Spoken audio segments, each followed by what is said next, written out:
Today's broadcast of Gary and Matt on 1620 The Zone is presented by AGR Roofing and Construction.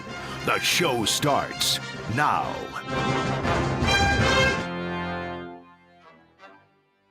Live from 50th and Capitol Avenue in the Big O. This is Gary and Matt on 1620 The Zone. 1620thezone.com and 1620 The Zone TV. Now, here's Gary, Matt, and Jimmy. All right, good Wednesday morning. We've made it to the middle of the week. Hump day. Very, very jealous of four guys that I encountered this morning. Already? My drive in, yes. Oh, wow. Were they shirtless running? They were not shirtless running. Were they homeless? They were not homeless. I'm just going down the list. No. Were they riding a bike? They were not riding a bike. They were not running in a pack. Were they getting off a bus? Were they getting on a bus? They were not getting off a bus. None of that. They were doing something that Do they work with us? No, they did not work with us. They look like they look like they put in their time of working, so they are retired. Oh, nice. Okay. But I am very, very jealous of what I saw this morning at about 10 minutes ago. Four elderly, nearly retired gentlemen in a hoodless convertible. Sound like a movie. I know. I'm interested. With a lot of beer in the back seat and a Viva Las Vegas sign. No, that's a good movie. Okay. Didn't we do that movie? I think so. Wasn't De Niro and Morgan Freeman? Sounds Didn't they like do it. a movie like that? I think I'm just talking about when they reboot The Hangover in the next 15 years. De Niro and It's Pacino kind of- remade 9 months in real life. Well, you know that they're going to remake The Hangover. They're going to do a fourth. Yes, they're going to do a fourth Hangover. You give it a The decade. Intervention will be the fourth one. There you go. I don't think there's any storylines that would interest me. See, I struggled with 2. I came back for 3. I forgot. I saw it. 1 was incredible. 2 is meh. 3 is the most forgettable movie. I thought 3 was better than 2. I liked Blink 2. if they I'm made you being make honest this with movie. You, though, I haven't seen either of those movies in so long. No. But they would remake The Hangover. You're They about would. that They age now, remake- though, they so you remake should relate to everything. it. I don't think Young. so. Hangover I one think is there's incredible. I think there's smarter people that are going to stand in the way. I mean, where else are they going to go? So I'm okay with that. But the 4 guys that I saw today, I'm very jealous. I almost drove up and said, please, so please. Take me with you. They were getting ready to be the first out at Elmwood Park. My neck bite. Seriously, my next guess was going to be like they're headed out to play golf. It's shaping up to be a really, really nice morning here in Omaha. Mhm. When you are the first out, that is always a banger. That 6 a.m. tee time, they probably were like 6:30. I was like, I know what they're doing. I would love to be with you guys today. What do you mean Gary called in? I saw him walk in the building. I've never been the first one out on a golf course Yet. and I imagine it's pure bliss because and I don't know about you, I'm a fast golfer. Okay. Yeah. I'm not JT. I'm not Spieth. I'm not Scheffler. I'm not playing get on in, the you get tour. out. Okay. I want to have a good score. I also kind of want to get off the golf course as quickly as possible. There is nothing as frustrating as running into just a slow group of people who play in front of you. And especially too, if they are like bad at golf, but you have 4, you can't pass 4 with 4. Nothing will boil my blood more to be the first one out and know there's nobody ahead of us. Yep. Oh, This schedule will help you do that and too. the course is perfect. oh. It's a little bit of it's not too dew. dewy. They were Not too warm. because I drive by 17. It's by the side of the road, and they were mowing this morning. I'm like, How's the what pin to be the placement? first out? I don't think the pin placements at Elmwood Park have changed in Well, years. yes, you can do You're StreamYard like from the golf driving course. by. Why are you You're asking? like, it's back right. They're Yeah. going to be screwed today. All right, welcome in everybody. It is a Wednesday morning edition. of Gee, what is Gary there to and talk Matt. about? I don't know. Well, that's a good question. So, talking season in college football is off to a roaring start, and we're only a day in. And Deion Sanders has not taken the podium in Frisco with the Big 12. And you asked what we were going to talk about in So- July, Matt. No, so Here we are. I think I'm going to be. You guys are going to be very surprised at my reaction, Okay. and that's okay. I mean, so yesterday when Scott spoke, And I said 2 days ago that I didn't think he would go there because I have a former baseball colleague, Vance, who is in the Central Florida Athletic Department, and he does have some interaction on a weekly basis with Scott. And despite my goading of, hey, ask him this, he said the only thing that Scott, and he said there have been quite a few like media people that have tried to get things him, out of him, but he won't. And really around, even in private, he doesn't really talk about Nebraska. He said the only thing that in his encounters with him, and Vance likes Scott, he's gotten to know his wife a little bit. Sure. He said that the only thing that he has ever said that you would say, oh, maybe that's a little negative, is he'll talk about his family. His family is happier to be away from Nebraska. He said that's the only thing. And they leave it like that. But he said, you know what? He hasn't, he could take cracks because there's stuff that goes on that he could make he said, so he hasn't. So when he told me that, I was like, okay. So when I saw his quote yesterday, I screenshotted it. Grabbed your palm. And I sent it to Vance. You're like, what the hell? And he sent me back the palm to the forehead. I mean, yeah. I thought the Michael Jordan security guard that goes like that. Here's the question I need to ask. Sure. Because as this unfolded yesterday, I said, man, don't take the bait. Do not take the bait. Do not take the bait. Do not take the bait. And the bait was, it was like a hammerhead shark out in the ocean. Okay. So then reel it in. And the rest of the college football world is tinkling on Nebraska. And you know what? F yourself. Okay? Because I'm here to tell you something. This is how I look at what happened yesterday.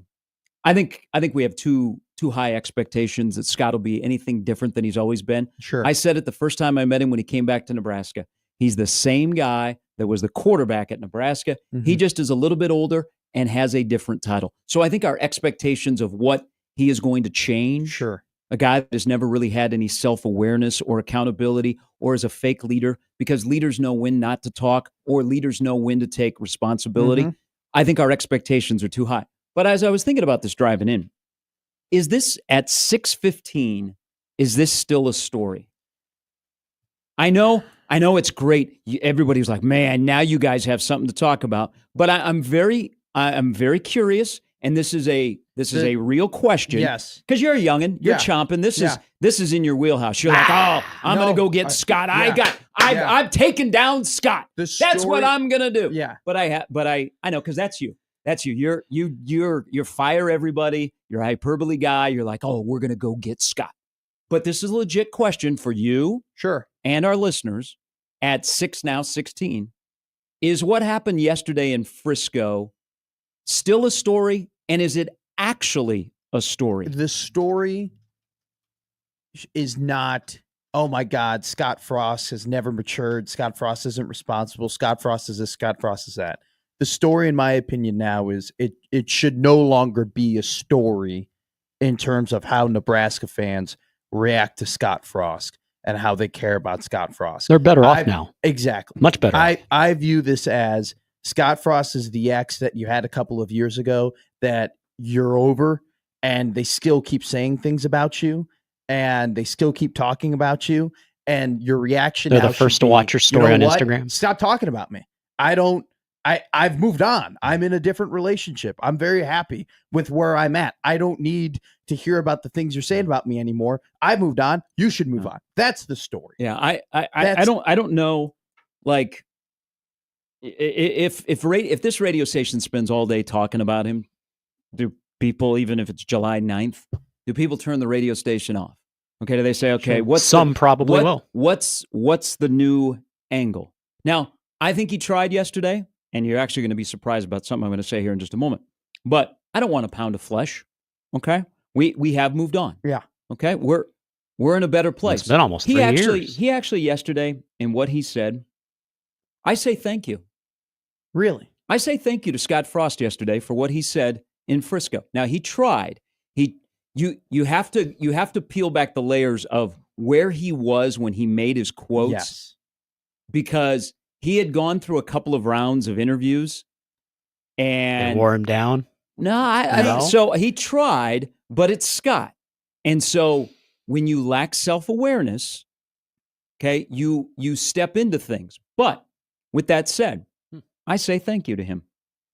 I think we should be saying thank you for what he said yesterday. Because you know what? He was honest. He was honest yesterday. And you know what? His honesty didn't affect me and Nebraska. It actually showed a poor light on him. So that's kind of how I took it. Thank you for being honest. And you know what? Here's the other thing why. Sure. Well, again, we have way too high expectations for somebody to change. I know I got a couple of tweets yesterday. Well, why can't he? Okay. Has he ever done that? Yeah. Has he ever? There have been too many people that have enabled him. Okay. He's never listened to anybody. Okay. So he's not going to change because you want him to change. He is who he is. And whatever happens, happens. Okay. With the rest of his football life, he's not the football coach at Nebraska. But what he said yesterday, and I say thank you because you were honest. What did he say that was new? Nothing. Yeah. Nothing. So everything that he said about the Nebraska job and how he took it, that's not new. We know that. We've talked about that. Yeah. I get it. It was on July 8th and who he is. And because of the debacle that happened here, it's an honest question by myself. Is this still a story today, or was it breaks midday, you talk about it for 4 hours, and now you're on to the next thing? I didn't see one person on Twitter who sided with Scott Frost, and that's not just like a Nebraska thing, that's a national thing.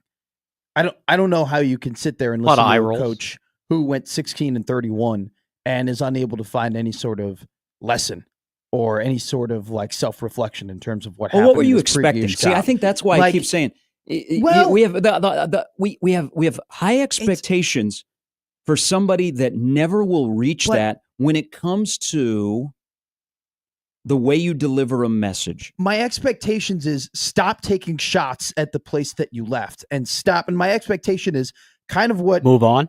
Yes, that's exactly what my expectation is. They moved on. You don't have to talk about. You have a good place. You have your job. You're in a place. I watched his entire press conference. The entire time he says, "I'm happy in Orlando. I'm happy in Orlando. I'm so happy to be back in Orlando." Should be the Magic are going to be good. Then stay happy in Orlando and don't say anything about Nebraska and don't talk about. You don't have to talk about it. And he didn't talk about it, and it seemed like he was holding back from himself talking about it during his presser. And you go through it, and you're like, "All right, cool, he did it." And then you go and you read the comments that he made on Twitter or that somebody tweeted out on Twitter. You're like, "All right, I guess he didn't change." But like, I'm not expecting him to say, "Oh, I love Nebraska and I love what Matt Rule is doing. And I think they're going to be great." I just expect him to continue and practice what he preaches, is that he loves Orlando and that he's excited for UCF. He doesn't have to talk about Nebraska. Yeah, I think he told the truth yesterday. I think he told the truth about the job here. I think he told the truth about why he failed here. But his delivery is so disjointed that you don't get that, because all you see is the guy that really ruined a lot of people's hopes and dreams that he was going to be the savior. And you know who the biggest winner of yesterday was in this discussion? Trev Alberts. No. I need my bingo card here. Matt Rule. Oh. So he lives here. See, again, this is why I keep saying anything that Scott touched on yesterday is not new. No. We already knew that. Or he has alluded to it even while he was here. Mm-hmm. And we know that he did not like it here. And what do I keep saying about Matt Rule? The one thing that is enduring about Matt Rule when you're 13-12 in 2 years is you are genuine that you like the place. Yeah. We like the place. Nebraska's not for everybody, even if you grew up in Wood River.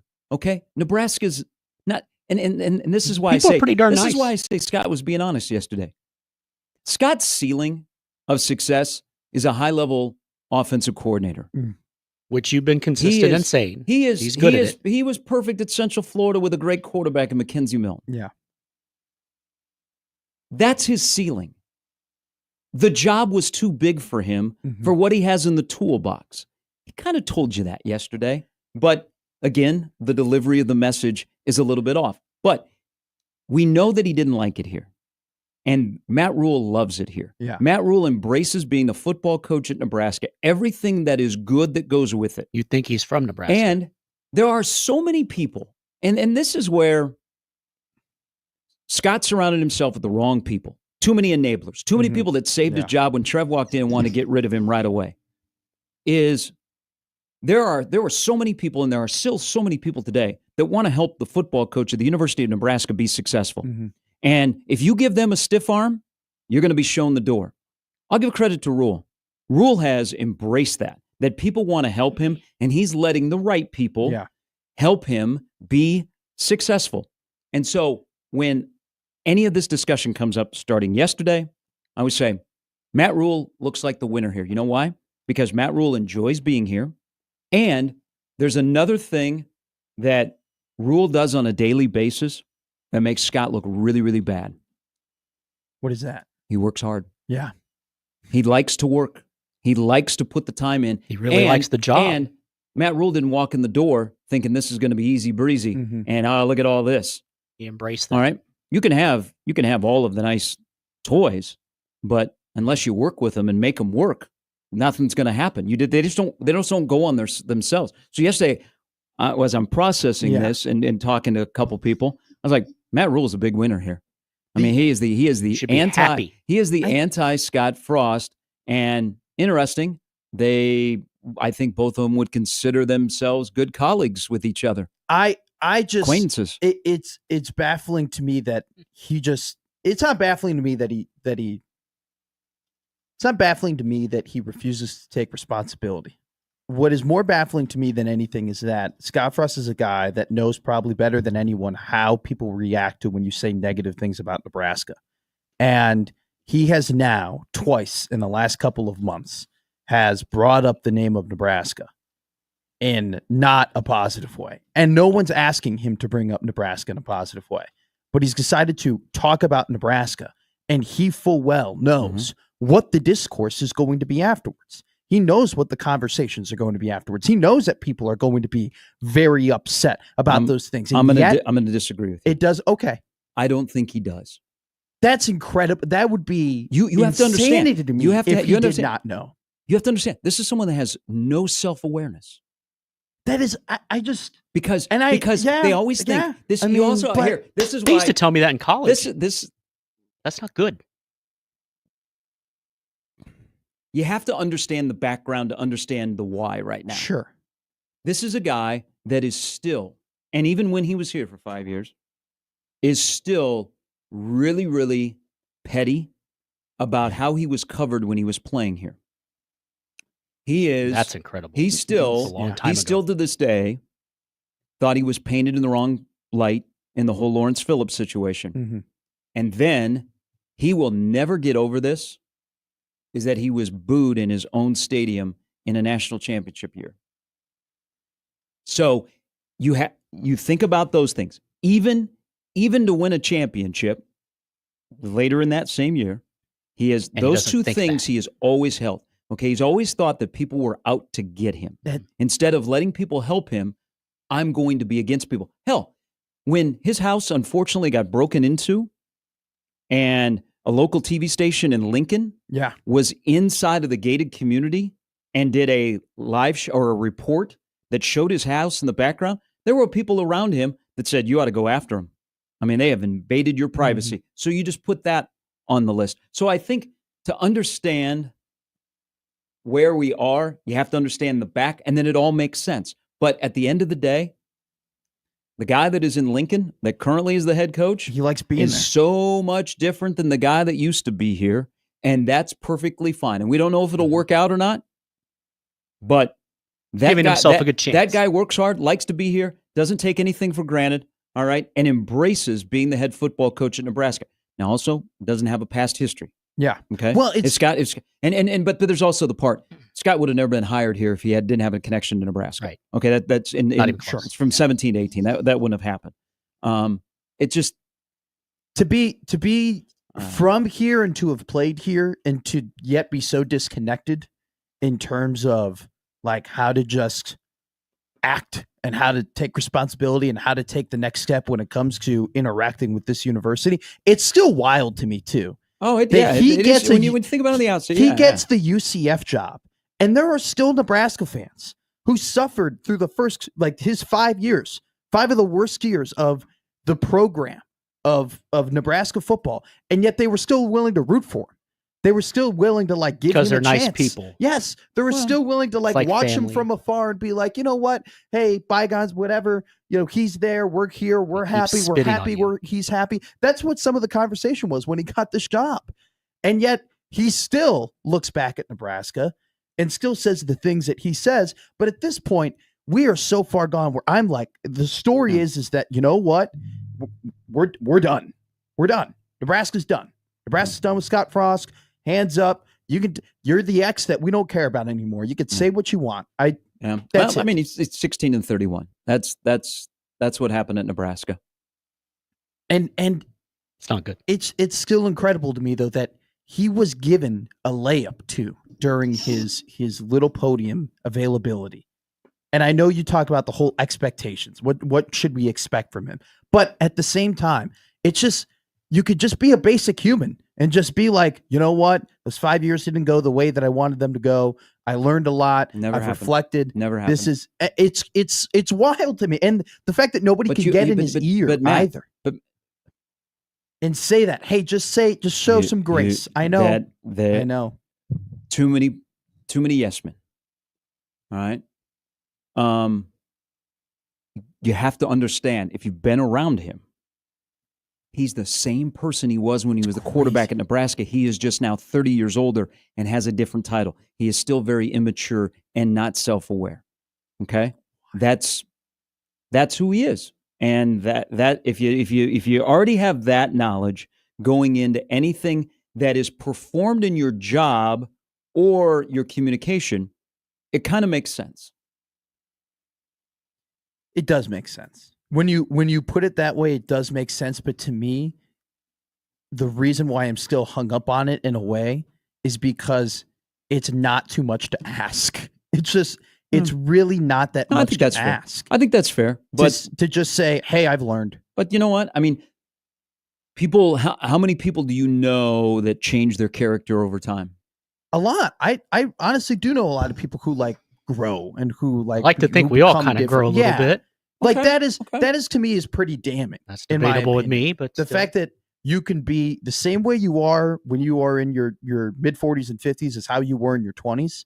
To me, that's hard to do. That's very hard to do. I feel like it's very hard to go through. We're talking about a guy that has accomplished it. Well, painful too. I can't drink like I used to. It's and I totally understand what you're saying, and I know that you're very correct on it, but it's a very minuscule thing to just tell somebody, hey, Scott, we understand how you feel. We understand that you still have a lot of angst toward what occurred, but we want you to know that it's best for you and it's best for the University of Central Florida and it's best for your future that either you say, hey, I've reflected and I've learned, or you don't say anything at all. I feel like that is just such a bare minimum simple ask to ask someone, hey, don't talk about it, or if you're going to say something, just say something slightly It'll always be home. The people are wonderful and I wish them well. Bang, I think he tried. He tried and he fell short. But I think I can say this with pretty certainty. He doesn't feel like, first of all, he'll always be the victim. So that eliminates what I said. He won't feel like what he said yesterday is wrong. That's because I go back. Thank you for being honest. Because he told me yesterday everything I already knew. It just reiterated that lack of self-awareness, leadership skills. That the job was too big for him. He did not have the tools in the toolbox to be the head football coach at a Fortune 500 company. He was great being a coach at a startup. Yeah. Okay. He wasn't. And that's okay. Hey, kind of admitted it yesterday. He just, maybe the phrasing was wrong, but I think everybody's better off. I thank him for being honest, but he didn't really tell you anything new because the whole TO and, having to convince him in the 11th hour, that was well known, all of that stuff. The one thing, and again, maybe this isn't a surprise. Like, I don't know how much more you listened as he bounced around yesterday. Then we went with the athletic director. So there's the one where, his athletic director, Vance tells me that at Central Florida, they're very excited to have him back. Okay. Because they had a rough year with Gus. And they got a stud AD at UCLA. The Gus bus got carjacked. Okay. They brought in somebody who is familiar that had won there in the past. They're excited. Okay. So they have a little bit of buzz there. Good for them. I still hope they do well. Okay. But that does whatever they do in Orlando. We'll beat them for you, Gary. That has no effect on what's happening at the University of Nebraska. I still can't though get over the word tugged. I was tugged. He said, and I quote, I was so was Robert Kraft. But he was right. He was absolutely right. Now I heard that and I was like, did he throw T.O. under the bus? Holy Christ. So my immediate reaction though is, how can you get tugged to a $5 million job at a Power 5 school that's home, that has all the tradition and has all the resources, right, in order for you to be successful, right? I understand the situation. He was comfortable in Florida. People had to convince him in order to come. I understand where he's saying from there. But to say that he was, oh my God, I had to be fully tugged to make millions of dollars to coach for one of the blue bloods of college football. Like that's all you really need to know. The fact that you got to be forced to do that. There are people, and one of them is coaching there right now, who would kill. Just don't. We don't need that publicity. Millions of dollars to coach at a university like that. Well, that will give you as much as you possibly can ask for to win. And he was tugged. That's the one thing that really irked me, because I saw the quote and I go, all right, this is just made for me to get mad. I'm not going to get overly mad about it because he is the ex from 2 years ago and we've moved on and we're happy. But to be tugged, you were tugged. I mean, that's the first word. That's the first time he's used that word. But he let it be known that, it was pretty well known even early in his hiring that this was 11th hour and they had to convince him on a Friday night to take the job. I think that was in the comic book as well. Wasn't that story? I remember the comic book. I don't think it was in the comic book. You don't think it was in the comic book? I don't think in the prediction that Nebraska was going to beat Texas in the 2025 national championship, that after being forced to come to Nebraska, Scott Frost finally battles through being a Cornhusker and feels like he's at home and defeats the Longhorns. You know what? One other thing about, and again, I kind of focused on the athletic director because I think if you're the Central Florida athletic director, you got to be. You probably listen. You go, okay, we need some leadership here. Okay, we need some. That doesn't leader. Sometimes as a leader, you know when to not talk. But Scott is very fortunate in this. He worked for two people. One guy had to hire him. The other guy wanted to fire him. Mm-hmm. Wanted to fire him after his first go around with him. And a Board of Regents member saved Scott's job. He is very lucky that both of those gentlemen are super classy. Yeah. And wouldn't go there. And won't go there. Because that there probably there won't be any juicy details of the Moose Frost relationship. But I can tell you, if Trev sat down and Trev was like retired and Trev said, I'm just going to let it rip. Would Scott be uncomfortable? Yeah. But also too, what is incredible is that, so I saw the comments and I immediately jumped to YouTube and I watched his press conference because I didn't realize this was just a quote. I thought he said it at his presser. So I watched the whole presser. He takes a shot at both of those guys very subliminally during his presser, where he goes, one of the questions, what are some of the things you learned? He goes, well, you can't do it alone, insinuating that both those guys had left him in the dust or didn't want to help him or weren't giving him a helping hand, where you just go, well, you definitely can't do it alone. Like it's just I know. That was new to the audience, probably in Frisco. Oh, sure. That is not new news here. But I totally, what you're saying is picture perfect in terms of like, he hasn't changed, and a lot of people who have been around him haven't changed. But the fact that you can go through those experiences and not admit one thing, or not even just lie, or just not even just pretend. You can pretend. You don't have to be telling the truth here. You don't have to be, bleeding scarlet red. You just have to say, you know what? Yeah, my experiences at Nebraska, they've really shaped who I am over the last couple of years. And I think I'm going to take some of those things and, attack being at UCF. And I'm so happy and so lucky to be at a Power 5 conference. Even if it's through your teeth, it's good for you and it's good for the team that you coach. But that would he admitted failure without admitting it, if that makes sense. And that's one thing that Scott would never admit. Playing career, coaching career is admitting failure, and that would do it. But I'm with you. I just think the expectations for a nearly 50-year-old guy, we need to treat him like the 21-year-old that was playing quarterback at Nebraska and was in town for 3 years. What's incredible though is the whole you talk about admitting failure. He doesn't have to admit it though, because we saw it. We see it. We saw 16-31. We saw 5-22 in one-score games, right? If Scott says, "Oh, I failed," no one's going to be like, "Really? You did?" Like, "Oh, no, we saw it." Play the breaking news sound. Yeah, we've lived it. It's honestly advantageous only to you, and it's over. Only to you. He made himself look worse yesterday. This was not a thing about Nebraska. That's how I see it. I mean, people know that Nebraska's a difficult job. Oh, yeah. I mean, Nebraska has been wandering in the Sahara, but the discussion yesterday, because I know immediately people are like, "Whoa, Nebraska fans, what are they going to do?"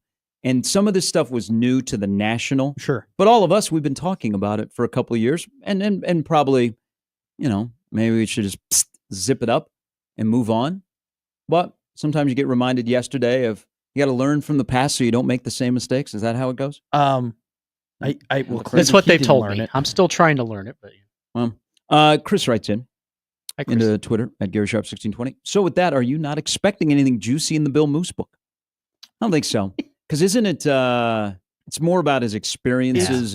It's more about his life. And when the hell is that coming out? I thought that was a June release. I think we can ask Sipple tomorrow because I'm pretty sure he would be aware of it. Did but he I thought it was which June, year? July. Sipple wrote the foreword, right? I think he did, or I think he admitted on the show, if I'm not mistaken, that he. I don't know. I don't know when Moose's non-disclosure agreement expires. Oh.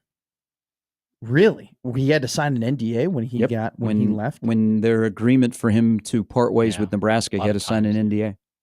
I think with Moose and when it comes to Scott Frost, I do think just from a human perspective, there might be a little bit of pulling back in terms of the things he might say about him because he is the one who hired him, right? And the hiring of Scott Frost definitely a negative. I mean, T.O. and Davison hired him. Yes. Bill Moose just happened to be the athletic director. Yeah. But he was... Which I don't blame Moose for. I mean, that was it made all the sense in the world back in 2018. Well, so they released the top 25 worst hires for CBS did in this century. And Scott Frost did not make the top 25. And people were wondering, well, why wasn't that the case? One of the criteria was, did it make sense at the time? It made all the sense. Yeah. It made literally, you couldn't really write it just from an outside perspective, not knowing Scott Frost, not knowing the intricacies, just looking on the outside nationally. It could not make more sense. Scott Frost wins a national championship for Nebraska. He becomes a highly heralded coach in college football. Nebraska is wandering in the wilderness. This guy who's beloved so much by his people, who has proven that he could do less with more, is going to come to a university that loves him and give him more, and he will do more. Yep. You could not write it any better, and yet he failed. And I think that says all you needed to know 2 years ago when he got fired, 3 years ago when he got fired, and he just proved to you, though, more so than anything yesterday when he said what he said. And it's, now in Lincoln, it's refreshing. Guy that wants to be here, guy that puts in the work, grinds on people, makes sure they work hard as well, and doesn't worry about the past, always keeps it moving forward. I mean, maybe once or twice he's referred to Carolina in what you would think would be a negative light. I think in an honest light, I think it's more so honest than anything. Like he's alluded to Dave Tepper and the difficulties that he's had to face, but he's never dwell on it. No, he's never bashed anybody. I mean, for God's sake, he moved on. Rule kept most of Frost's team around. It would have been easy to blow people out, and probably looking hindsight, he should have not leaned into the whole GBR and Trev going, hey, we don't do that around here. But he kept a lot of those guys, and he has spoken nicely about the past here. It's the complete opposite. It's you had one, didn't work. You have one, you hope it works, Sure. but they just go about their business different. You have immaturity and you have maturity. That's how I look at it. Do you know who another coach that I look at who can make the argument that they took the wrong job is Matt Rule. Matt Rule could argue that taking Carolina was taking the wrong job for him. He left a good thing that he had going. Exactly. I shouldn't have left college football. I shouldn't have COVID happened. Maybe I should have recognized that this owner wasn't, going in the right direction. I don't blame him though, because no, I don't blame him. It's the NFL. If it was another college football job, maybe. Right. But the NFL, you had to see.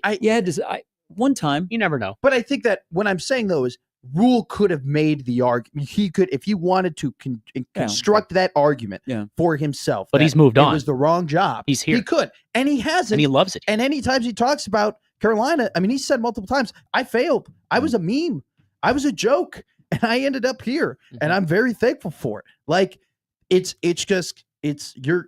spot on in the fact that it is a good reflection on Rule, to the fan base that already knows that he wants to be here. But frankly, yesterday was the nail in the coffin. It was just the nail in the, this isn't worth it anymore. We are so far past this. And you're saying the coffin was already in the ground. There was just no reason to get mad at it. Nebraska isn't playing UCF anytime soon. They're not in their way to get to the places that they want to go to. You just got to move on. Life's too short. Life's too short to deal with people that are petty and small and weak. That's a lesson I was taught a long time ago. All right. Coming up on the show, John Walker will stop by. Bill Bender from the Sporting News talks some college football. I guess nationally, the Frost comments might be second or third on the list of things that you went, huh? Yeah. That happened in Frisco yesterday. They have day 2 of the Big 12 Media Days. Also, Brandon Vogel from Counter Read stops by. 50 days from the start of the college football season here in old GBR land. We're off and running. Gary and Matt with Jimmy on 1620 The Zone.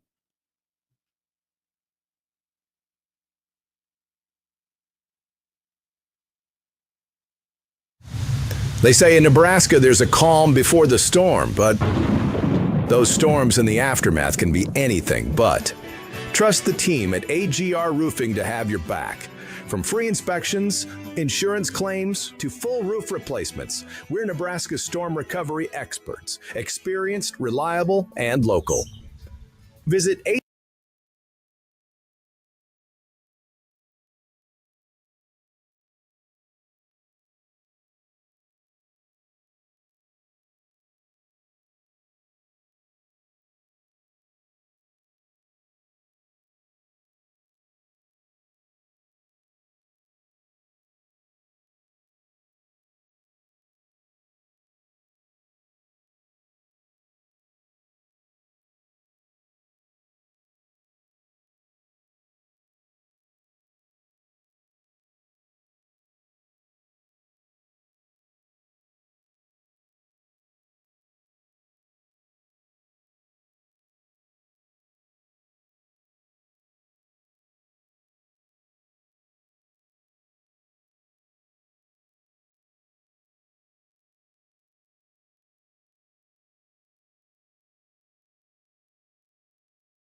Joey writes into the Equitable Bank inbox, I heard the mention of the Hangover movies and golf and immediately thought of Scott Frost. My bad. Just irritated by him too much, I guess. No, you set it up perfectly. I thought that was done intentionally. Just tie it together. All right. To the Prairie Flower Casino Hotline we go. Oh, boy. The world is healing. We've riled him up. Good morning, old man Doug. Doug. Hey, good morning. Yes, Scott Frost did rile me up. Okay. Cry me a river. Him taking the wrong job. I wish I could take the wrong job, get fired, and get $16 million as a parting gift. I mean, more than that. We all thought he was the best out there. I don't think anybody can claim that he wasn't. If somebody does, I'd like to see it documented on Twitter or something like that. But, he didn't take any accountability. Just shut up about Nebraska. I don't want to hear about him anyway, but, he's in the news. He should have been talking about his team. He should have said, thank you for your question. Hey, I'm moving forward. It's about my team, and it's not about I took the wrong job or whatever. Obviously, we gave him the wrong job, but now that we know that, hindsight's 20/20. But just shut up, be gracious. And as far as I'm concerned, he's not welcome in Nebraska anymore. I mean, he's just not, because he's blaming us. If anybody has a right to bitch about they got kind of submarine, it's Mike Riley. Mike Riley, wasn't a great coach either, but he never made any excuses. He took his money and he went on. And he wasn't here about the money. I think he was a really good guy, tried everything he could. We all know Scott Frost didn't put in the necessary effort or have the necessary maturity.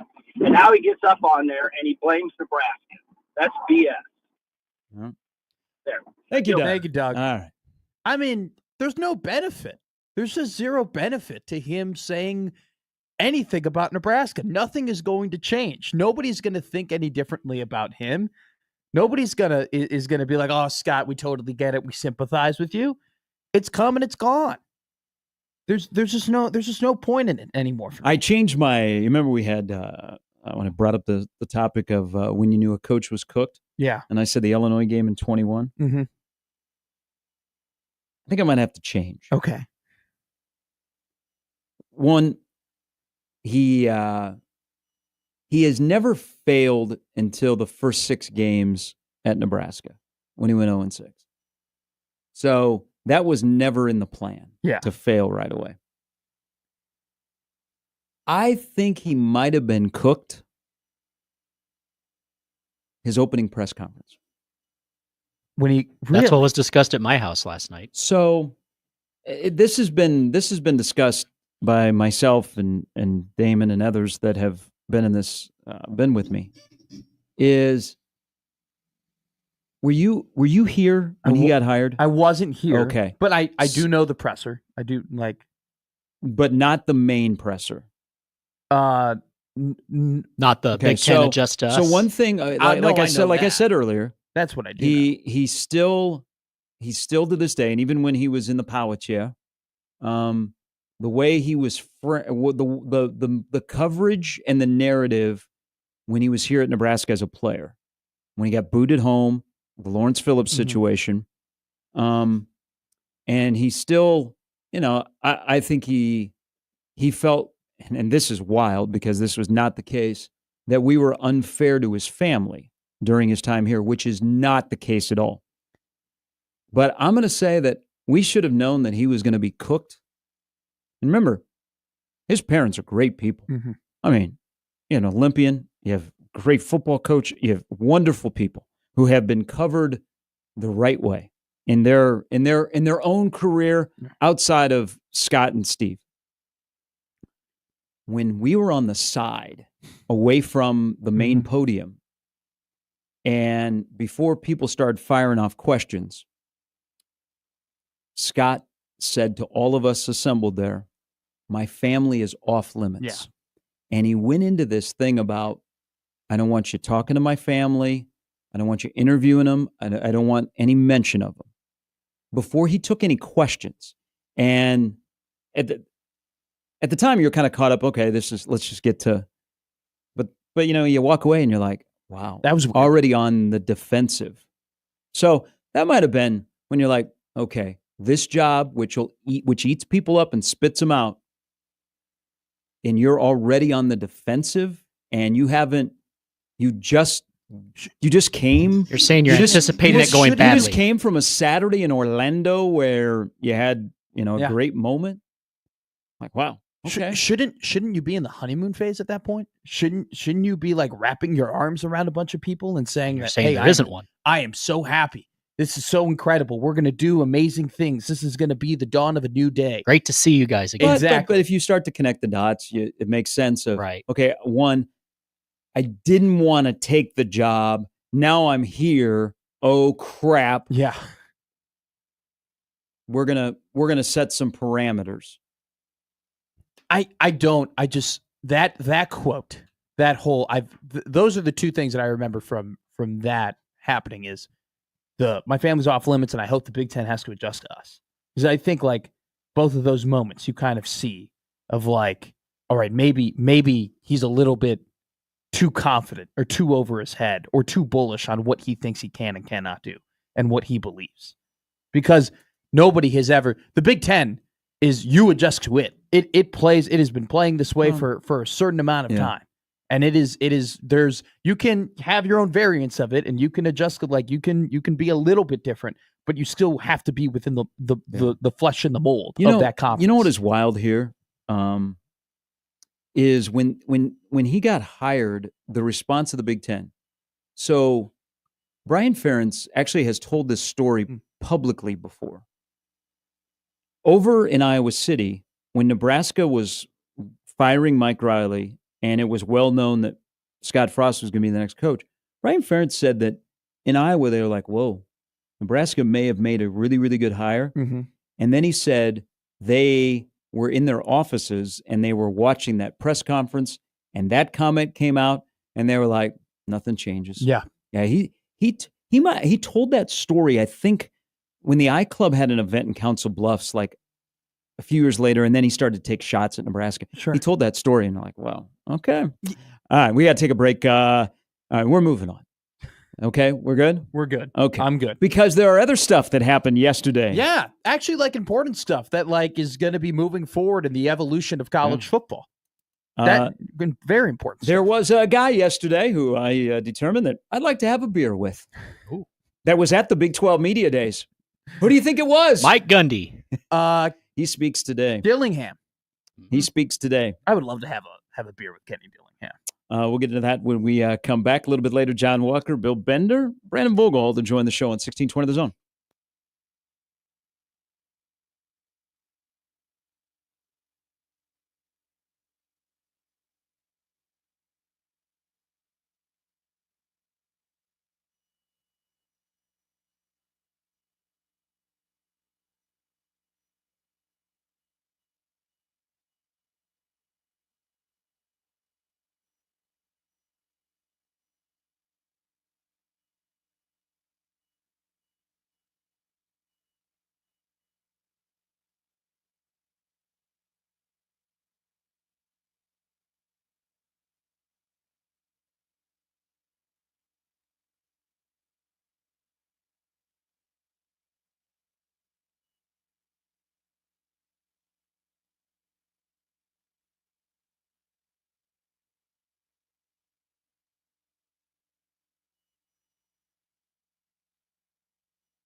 Hey, the White Sox are not helping me.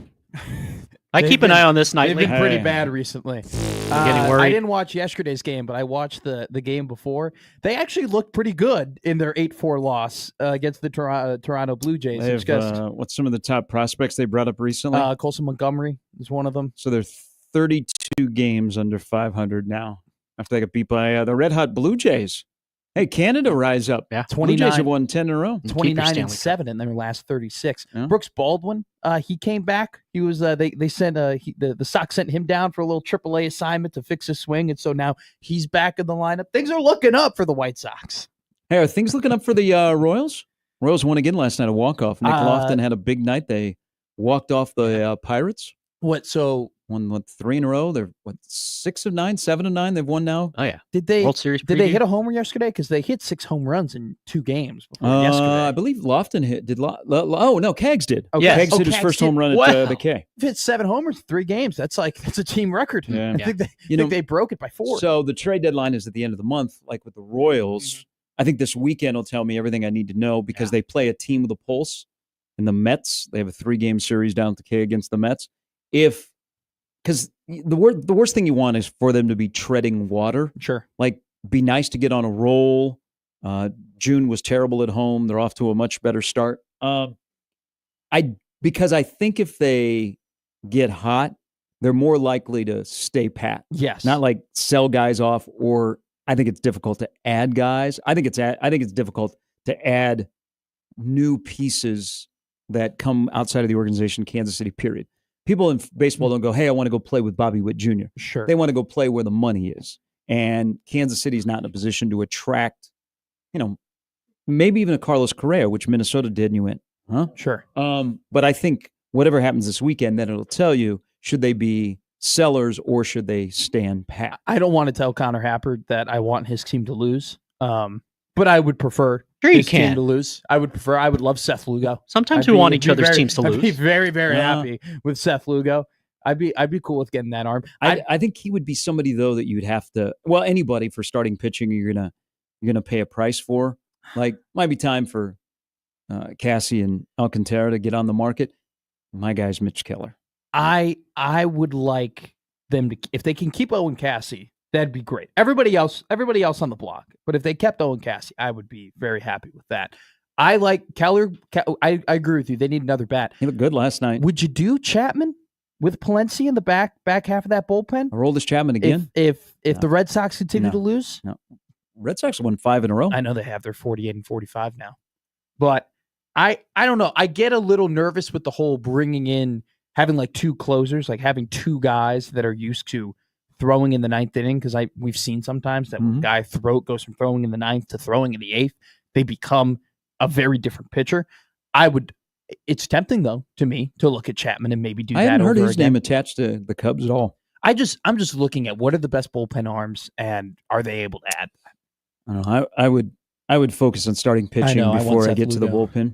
Sandy Alcantara too would be nice, but I don't. It'll cost you a lot. Well, and also too, it's been very clear that he hasn't been the same. He's still very good, but he definitely isn't the Cy Young guy that he was a couple of years ago. But it sucks that this is like, I don't know. I feel like everything's coming around to bite me in the butt because during the NCAA tournament, the bubble was so weak. And I was like, what did I do so lucky to have a weak bubble that will benefit Nebraska, like making the NCAA tournament, and they still didn't make the tournament. Now I feel like that's come to bite me in the butt because the trade deadline is pretty weak in terms of the top high-end arms that you could go out and get. And this is a year that the Cubs would love to have a Verlander on the market or to have a Greinke on the market or have somebody like that on the market to go out and get. I think Greinke is still on the market. I don't think he's officially retired. Is he? I didn't even know. Is he pitching right now? No. Okay. I'm okay. I don't know if he's officially retired. No, he would not be. No. God, no. I would give up like 4 seats in the bleachers to get Greinke to pitch at this age. All right. Yesterday at the Big 12 Media Days in Frisco, Texas, again, we get Dion, Rich Rod, Gundy, Dillingham today. Be good. I found a guy down there that I'd like to have a beer with that spoke yesterday. Is it Mr. Brett Yormark? It is. I would love to have a beer with this guy. Just one? I gotta have 3. And I think he strikes me as a beer guy. Oh. I give him credit. Now, he's wacky. He's got some swag to him, though. But I think he took a stance against the Big Ten and the SEC yesterday by saying that we're standing for the 5+11 because you're crazy. You're crazy in that conference to stand for that and look away from what has been proposed that actually would benefit your conference more. So that's the theme of the day in Frisco might have been pettiness. Okay, I don't like the Big Ten. I don't like the SEC. We're going to do something entirely different. But I would like to have a beer with him because I do give him credit. He is out there. He's unique. He says some things that you roll your eyes. I don't think that a Sankey and a Petiti respect him. He's got a little DGAF in him. But he is all Big 12. He is always repping the Big 12. He's always looking for something to make the Big 12 different. I think he's creative. You know, his background, he had to be creative. I would like to have a beer with him. Now, I wouldn't want him running my conference, but I would like to have a beer with Brett Yormark. I'm going to be honest with you. I wouldn't want to have a beer with him. I like the people that I have a beer with to be a little bit like calmer, to be a little bit more relaxed. Like he would have liked Dan Beebe. We're just going to kind of sit in the chairs and we could go about 8 minutes without talking. And then I can look at you and be like, whatever. And we could have a random conversation. He would just be too a million miles a minute for me to have a beer with. But in terms of being a commissioner, it's a little bit like the anti-Scott Frost, where it's like, even if it's not true, we made it to 7:09 in this hour. And even if it's not true, and even if you might fully not believe in it, I love how he says it. I love how he says, we are the Big 12. We are a growing conference. We're the most competitive conference in all of college football. We are going to be able to compete with the big dogs. Like, we are in a great spot. Like, he even says, he said multiple times, standing up, by the way, saying his speech, which was kind of impressive. I kind of like the whole standing up and walking around giving your speech. Oh, yeah. He's like, yeah, is the 5'11 model for us good right now? No. Do we still want to do it? Yep. He doubled down on, he thinks he'll get multiple teams in. He's got a lot of bravado. He does. But if I'm in the conference, first of all, okay, the guy running the show is Mr. Wackadoodle, but he is always all Big 12. He doesn't play. He doesn't hey, okay, Big Ten, I get it. He is always standing up for the Big 12. So I could appreciate that as someone that is protecting the shield, but he got some wild ideas, but brother, you can't be supporting 5 and 11 and think that the Big 12 is going to survive. He was saying what he was saying, and against my better judgment, I was like, I know this isn't fully true. I know this isn't. I know this isn't the breakfast he's trying to serve me, right? I know you're telling me you're cracking the eggs, but I know it's a powder, right? I know that the Big 12 isn't that when it comes to the SEC and Big 10, but the fact that he's saying it so emphatically, and he's making me think, he makes me think that he believes it. I kind of was buying what he was selling a little bit. I kind of was like, you know what? Most competitive conference. They are the most competitive conference. Jimmy, your beloved KU Jayhawks are in the Big 12. You like Yormark? I like him because we've had nincompoops as the commissioner before, but I respect his DGAF, and he does protect the shield. So, what is he supposed to do? He's supposed to say, we suck. Well, if you We're the third worst league. Compare him to the ACC. I think you have to be. You're never going to be the Big Ten or the SEC. No, and we might have a super league someday, and so you'd be like, and you might be out of a job. But he stands up for his league. And if they had that 15 years ago, they might have been in a better situation than they were. If they had that 20 years ago, at least somebody to truly stand up for the league, to protect the league. So now everything's reactive. This is what you have. Would you rather be looked at? That's an interesting question. Would you rather be looked at as the victim, or would you rather be looked at as a little delusional? Okay, little delusional. We're talking about Yormark or Frost? Yormark. Okay. Because they've both picked opposite paths. Because I guess Scott kind of picked both. But Yormark, would you there's one of two things you can go up there. Nobody wants to listen to the victim. You could go up there and you could say, this is absolutely what's terrible that's happening to college football. We're being stiff-armed by the Big Ten. We're being stiff-armed for the SEC. They have it out for us. They have it out for it. This is terrible. It's going to ruin college sports as we know it. Or you could say, F them. Let's go get them. Exactly. Didn't he say we're also open for business? For what? Last year. I still don't know what he was he open. did, no, he for. said it again yesterday. Then I don't. I think he was talking more so about like them going around the world. Are they hiring? I mean, See, that's what I do like about his creativity. Yeah. He partnered with wrestling. Yeah. They are taking some of their sports out of the U.S. into different markets. He's the perfect commissioner for crisis, like the second tier league, like behind the big boys, and you have no shot of joining. He's tier not one. bowing down, but at Yeah. the same time, he's not. Oh, he's a pushover. I think it was They're a joke. I think it was a hell of a promo that he cut about, if you look at our games and we have so many one-score games and it comes right down to the wire and it's like he was quoting an On3 column. Oh, On3's had a big summer. Yeah, he was quoting almost verbatim, which is okay because then he went into how many passers they have compared to the rest. It was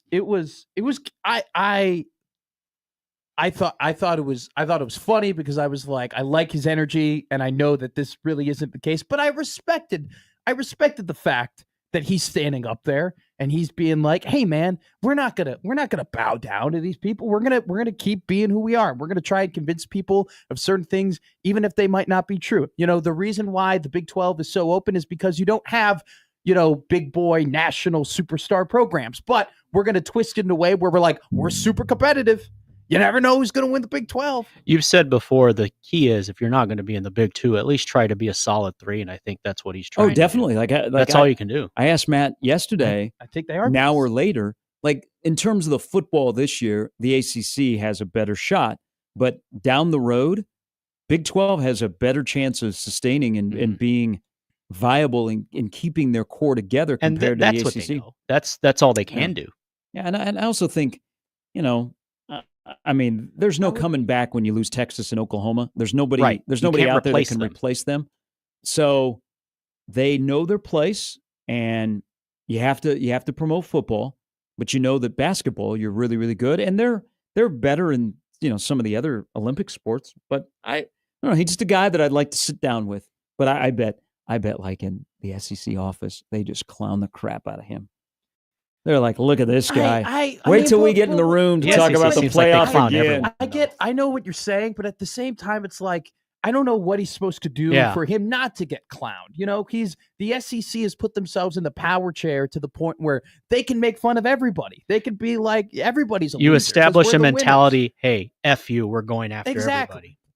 But saying we're supporting the 5+11, that I don't agree. Well, brother, that's a whole different. You're being handed two gifts exactly in the other model. I read you. We did this like 3 months ago, where it's like the one conference that has been unable to consistently get 2 teams in the playoff just in the top 16 the last 5 years has been the Big 12.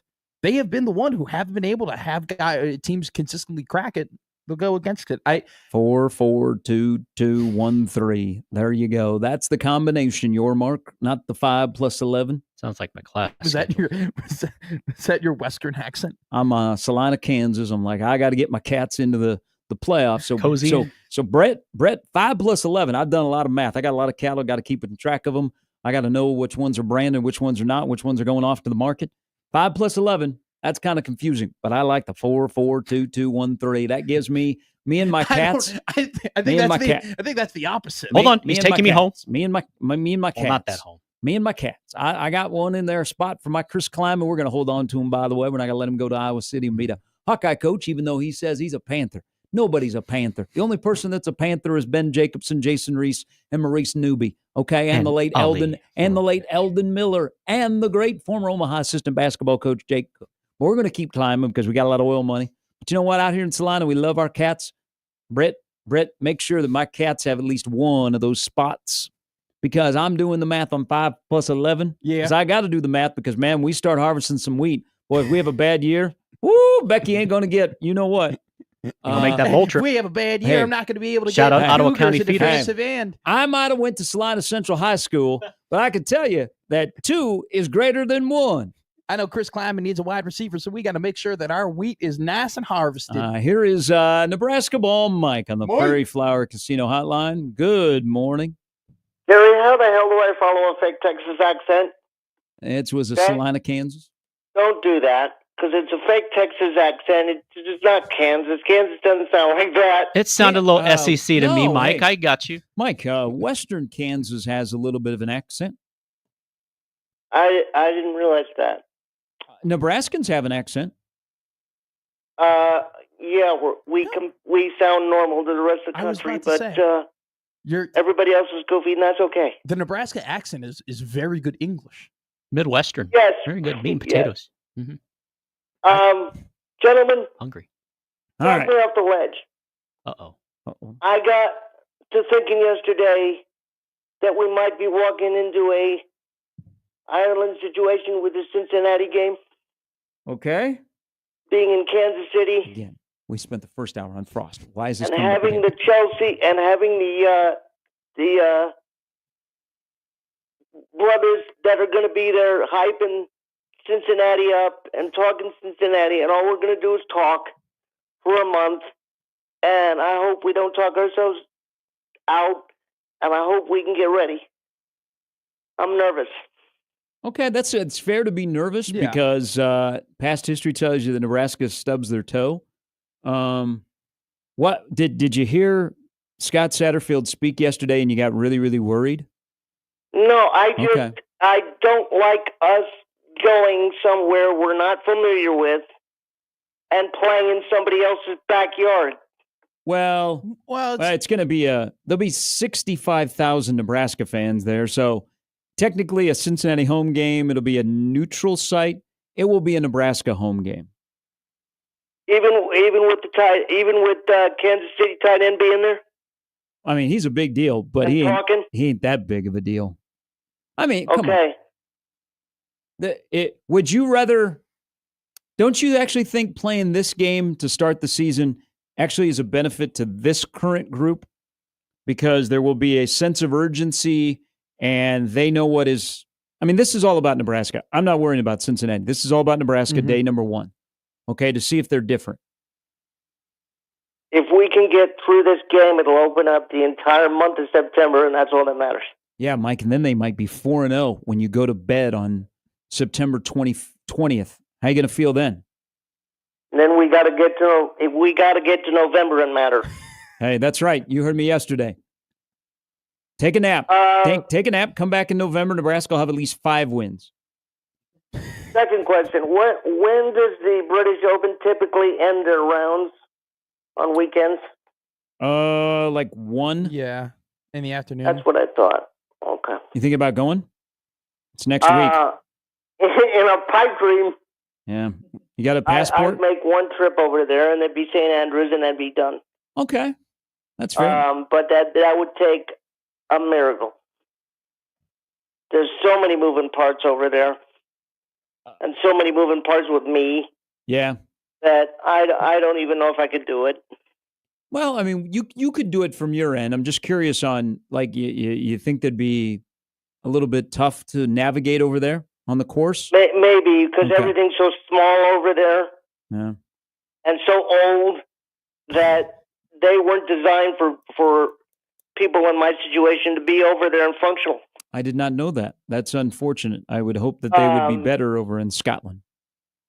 Although the one part about it that I do enjoy is the fact that you can be, there's a pub somewhere on the course where you can sit on a green and watch from the pub.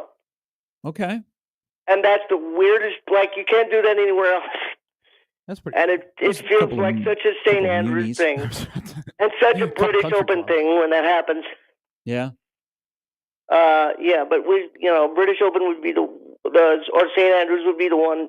Okay. That I'd make over there. Fremont Fred, which you two would be a good reality show. Hell would yes. be willing to go to the British Open. He'll take care of you. I'd want to be a PA on that show. Oh my God. Well, I'd have to take a couple of people with me. So that would we'd have to work that out. This is getting even better. You need an entourage? Like as security against Fred or with Fred? No. I'd have to take my assistant with me, and I'd have to take my best friend with me. Okay. That's Loyal fair. man. That's fair. All right. Anything else? No, other than WWE wrestler put up her gear to help the flood victims in Texas. Which wrestler? Bailey Oh, very classy.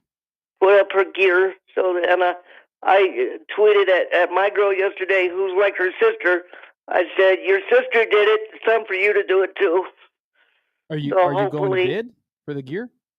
Somebody will reach out to them down there. They're going to be down there this entire week. That's very that's So, awesome of them. That's just a horrible situation, and I didn't realize it got that bad down there.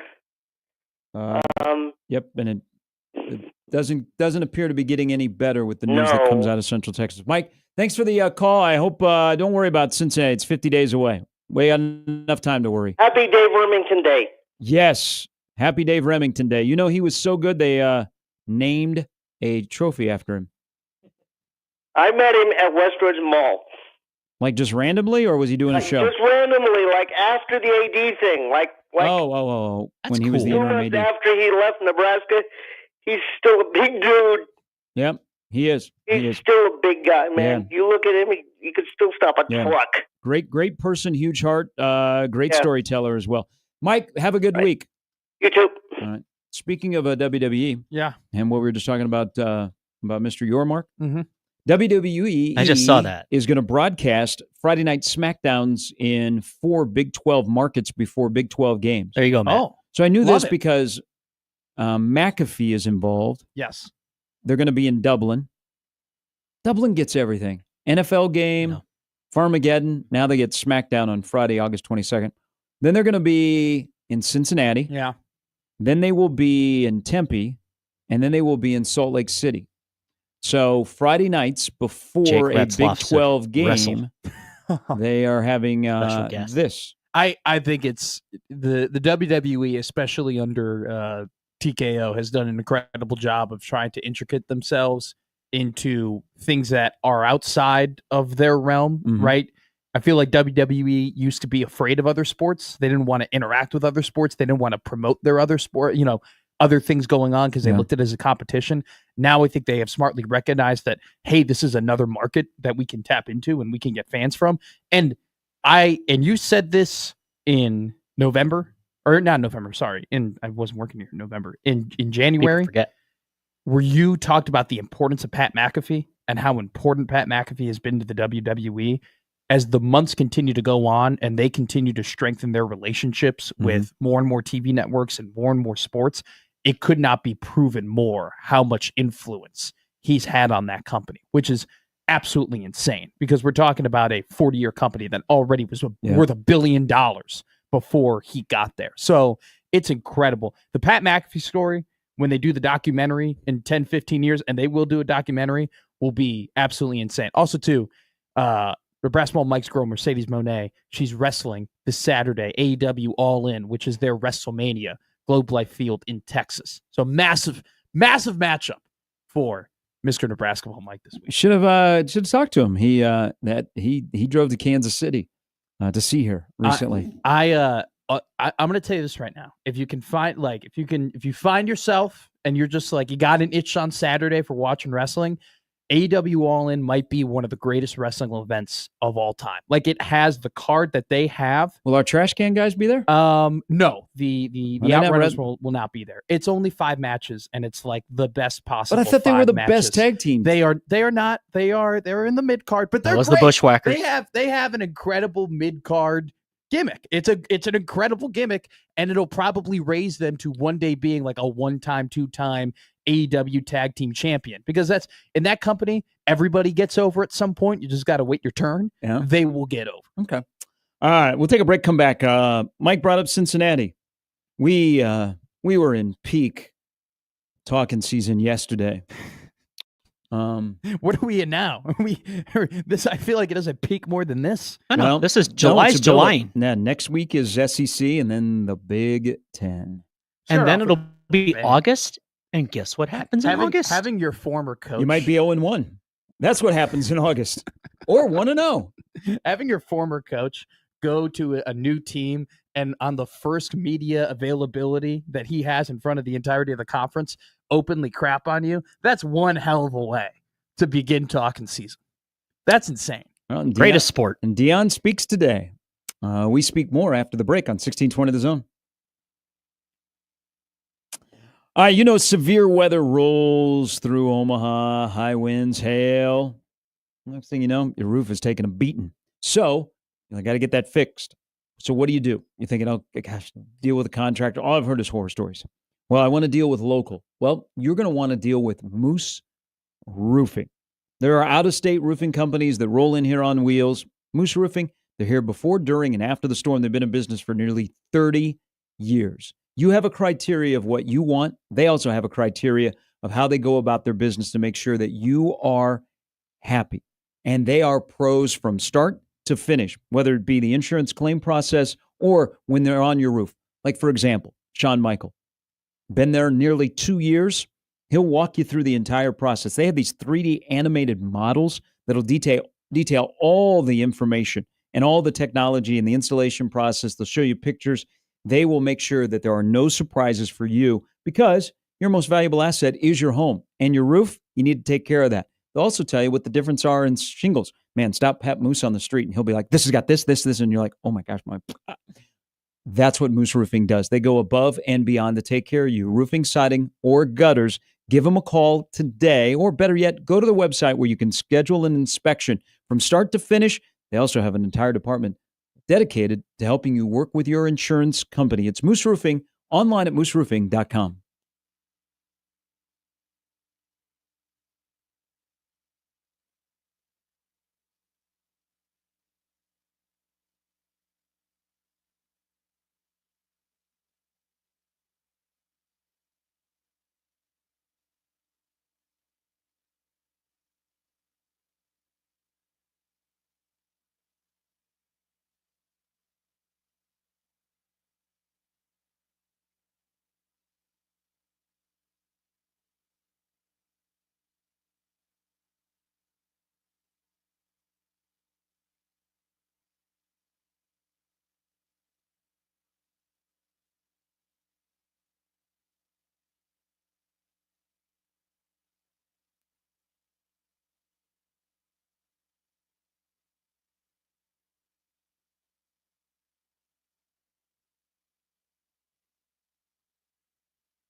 All right, a little bit later, John Walker will stop by. NBA Summer League goes to Vegas beginning tomorrow. Bill Bender from the Sporting News will stop by in the middle of peak talking season. Well, actually, we not reached peak, but we're at a day number 2, and then Brandon Vogel stops by. That's all to come in the 9 o'clock hour. So back to Cincinnati. Mm-hmm. There's going to be 60 to 65,000 Nebraska fans will be at Arrowhead. Game's not sold out. That's a lot. That's a lot. That is a lot. What if you're a Cincinnati player? Don't you go, hey, coach, Why the hell are we here? why did we sell this game? Because it was going to be in Indianapolis, then it made its way to Kansas City. Why are we the home team? You mean our athletic department sold us out to basically give Nebraska a home game? Yep. What's going on, Coach Satterfield? They better get to meet Taylor Swift. I think that's probably a realistic. That has to cross your mind if you're a Cincinnati player. You mean you couldn't have moved it to a Paul Brown Stadium in Cincinnati? If you're, and not just if you're a player, if you're anybody in that football department, where you would, it definitely reflects negatively on the athletic department, where they're totally willing. They are, in a way, lowering their chances to win the game, to win week 1, in order to get more money for the athletic department. They are doing that now. The 98 Oklahoma State game was a home game for OSU, right? And they moved it to Arrowhead. Yeah, so but it is one of those things where is it a whole touchdown going from Indianapolis to Arrowhead? No, okay, but it is. Does it affect the game wildly, considering the fact that how many fans do we think that Nebraska was actually going to be able to get to Indianapolis? Not 65,000. No, it would have been probably 40, 45. Yeah, would have been kick off the season. I think that would have been fair. Would have been way lower. And now you're not only just having 65,000 Nebraska fans, you're having 65,000 Nebraska fans at one of the loudest stadiums in the world. Around here, don't say that very loud. People think you're a Chiefs fan. I'm not a Chiefs fan. Quick, say Seattle's louder. Just say it. Seattle isn't. It's not louder. true. Seattle is not. Arrowhead is the loudest stadium in the NFL. It works. No, it's not. It's not louder. It is the loudest stadium in the NFL. Home to the best quarterback in the NFL. Whoa! Home to the 4th best tight end in the NFL. What do you want? I don't want anything. It seems like you're fishing for something here. I would butter in my bread. I need a new 60 degree. I left mine. You should get a new computer. Green, so can't find it anymore. We love college football, so we like this 3-week run of media, and you get content, and sometimes you get boring, and then sometimes you get but one of the things of talking season, because every coach does this, is what Scott Satterfield did yesterday from Cincinnati. God, again, they're 3-9, 5-7. They will probably be a little bit better. I think it's better. I think it's better to play Cincinnati at the beginning of the year than maybe in the middle of the season when they figure out some identity and some of the new faces they have in the back end, and then in the trenches, play some games together. But they still have a veteran quarterback in Sorsby. They'll challenge Nebraska's front 7, but Nebraska's a touchdown favorite for a reason. Now Nebraska has to act like that. But Satterfield yesterday was talking. By the way, no relation. Yeah. And he said, we will be a better team top to bottom. I'd hope so. And a guy like Mike goes, Mike that just called in, he's like, oh my God, oh no. That is so that is so great media talking season, because Nebraska's head coach will go to Vegas in 2 weeks and he'll basically say the same thing. Yeah. And I would want my coach this time of the year, when you're in a setting like that, to say the same exact thing.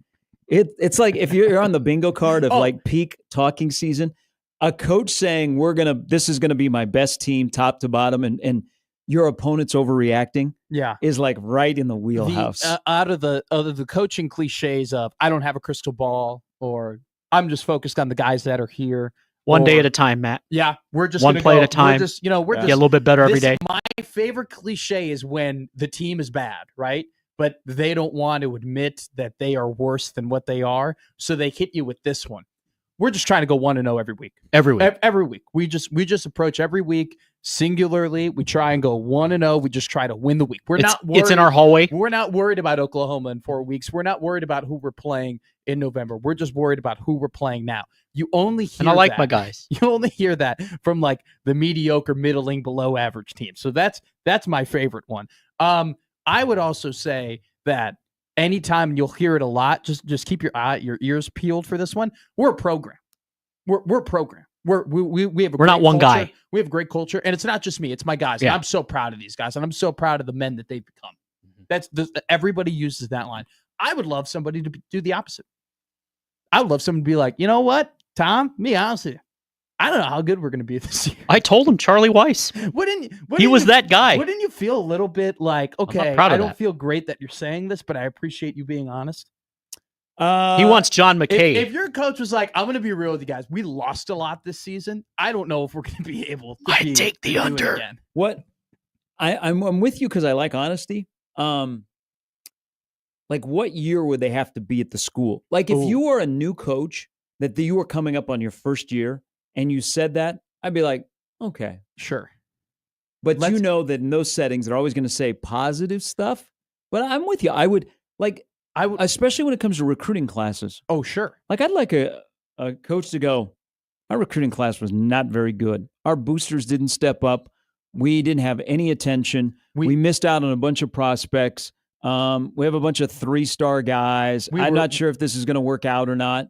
We got beat out by teams that we shouldn't be beat out, being beat against. No. I'll give you a hypothetical here.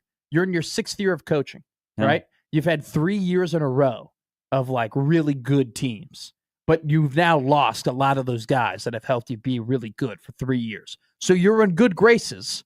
You're in good graces with fan base because you've won for the last 3 years, but you've just lost about 16 starters. What if the coach was just like, guys, I'm going to be real with you.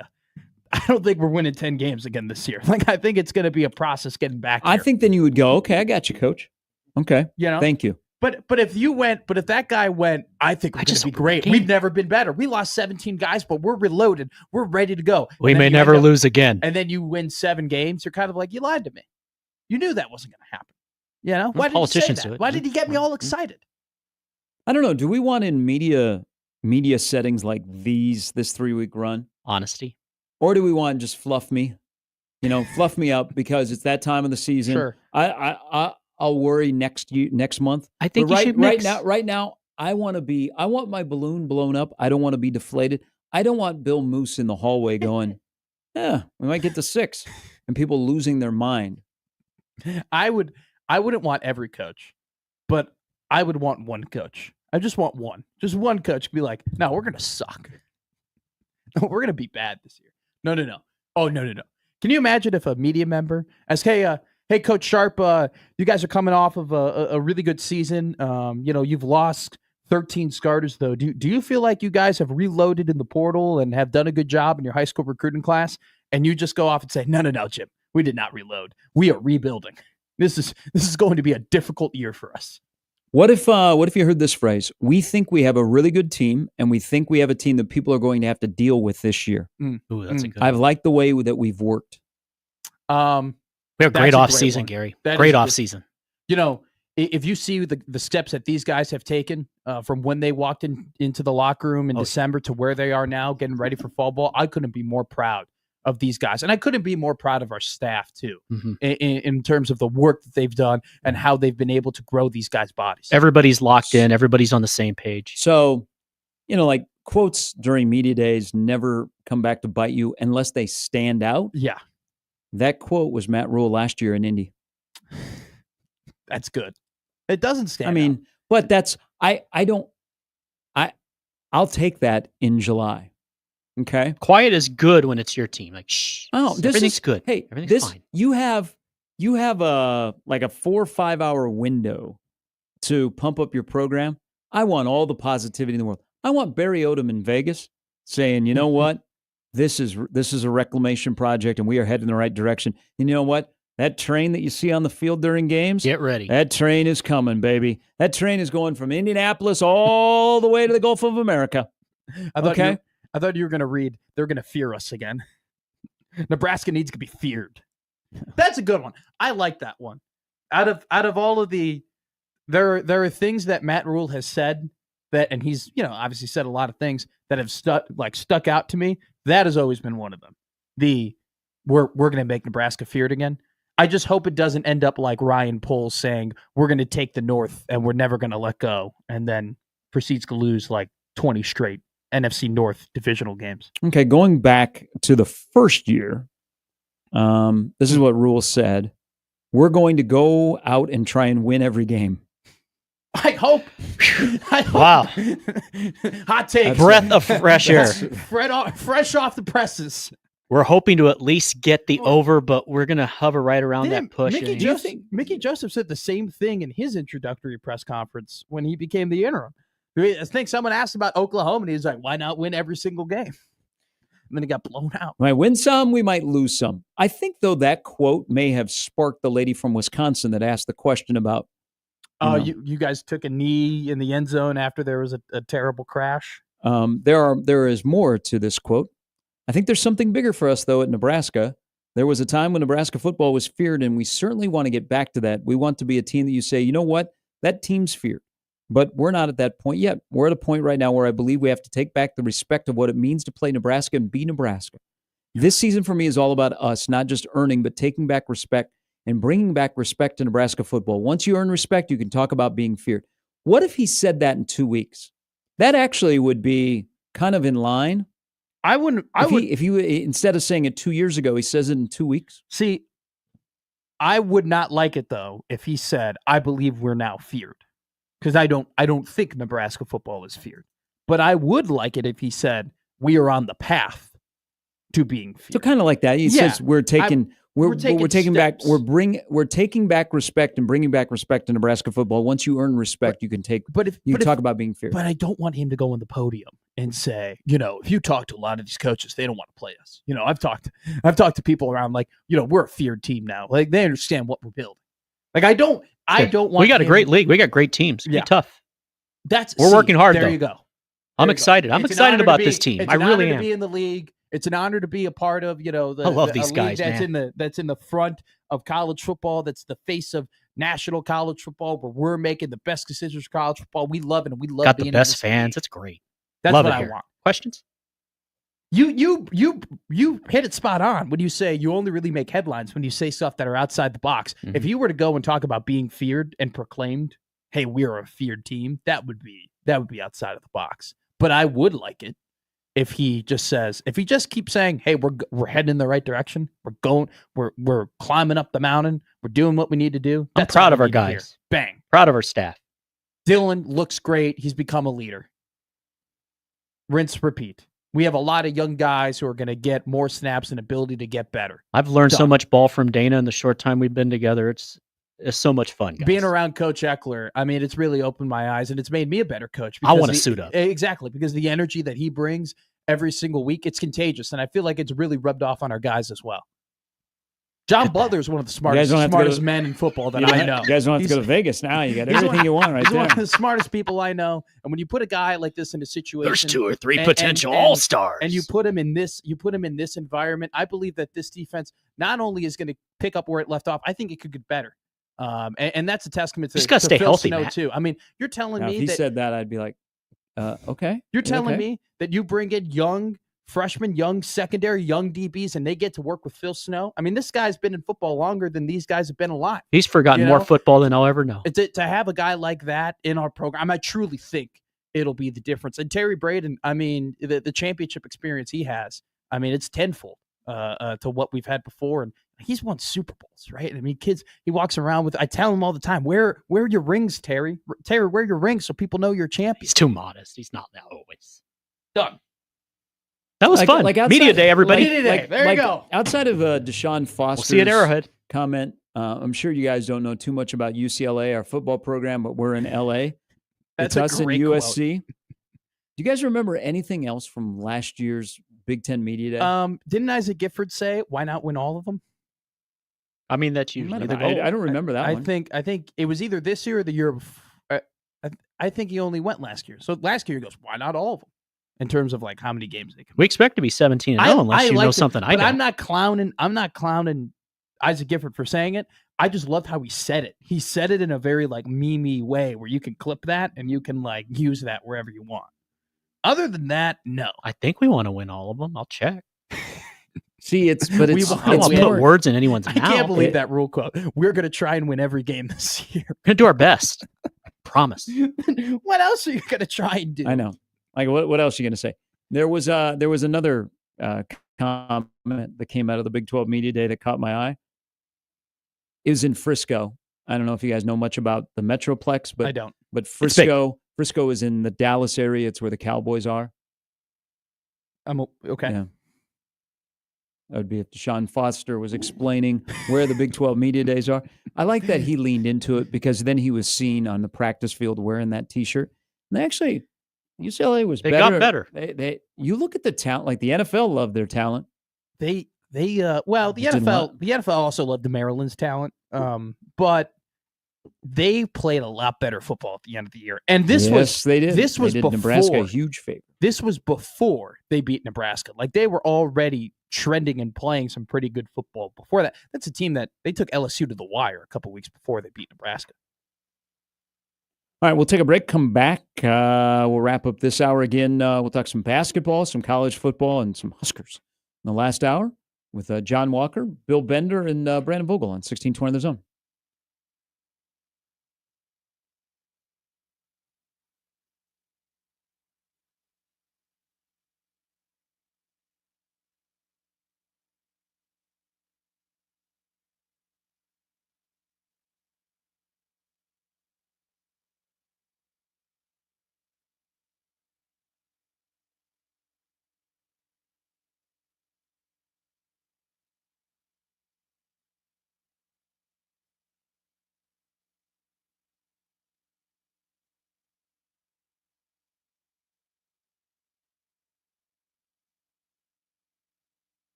All right, I did not stay up to watch it, but I saw it on the highlights this morning. I think I've seen the most unlikely play in Major League Baseball of all time last night in the San Francisco-Philadelphia game.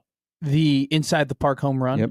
Okay, so I saw the beginning of it, and then I thought it was a regular inside the parker. And so I clicked off, I guess, too early. So this is why I say that. You had, first of all, it's a walk-off inside the park home run as the Giants rallied to beat the Phillies last night. You have a catcher in Pat Bailey. Mm-hmm. He's been under 200. He hits a 414-foot inside the park home run. Yeah. Went off the top of the wall. If you get the Giants play-by-play call, TV and radio is wild in trying to describe this. So he comes around to score.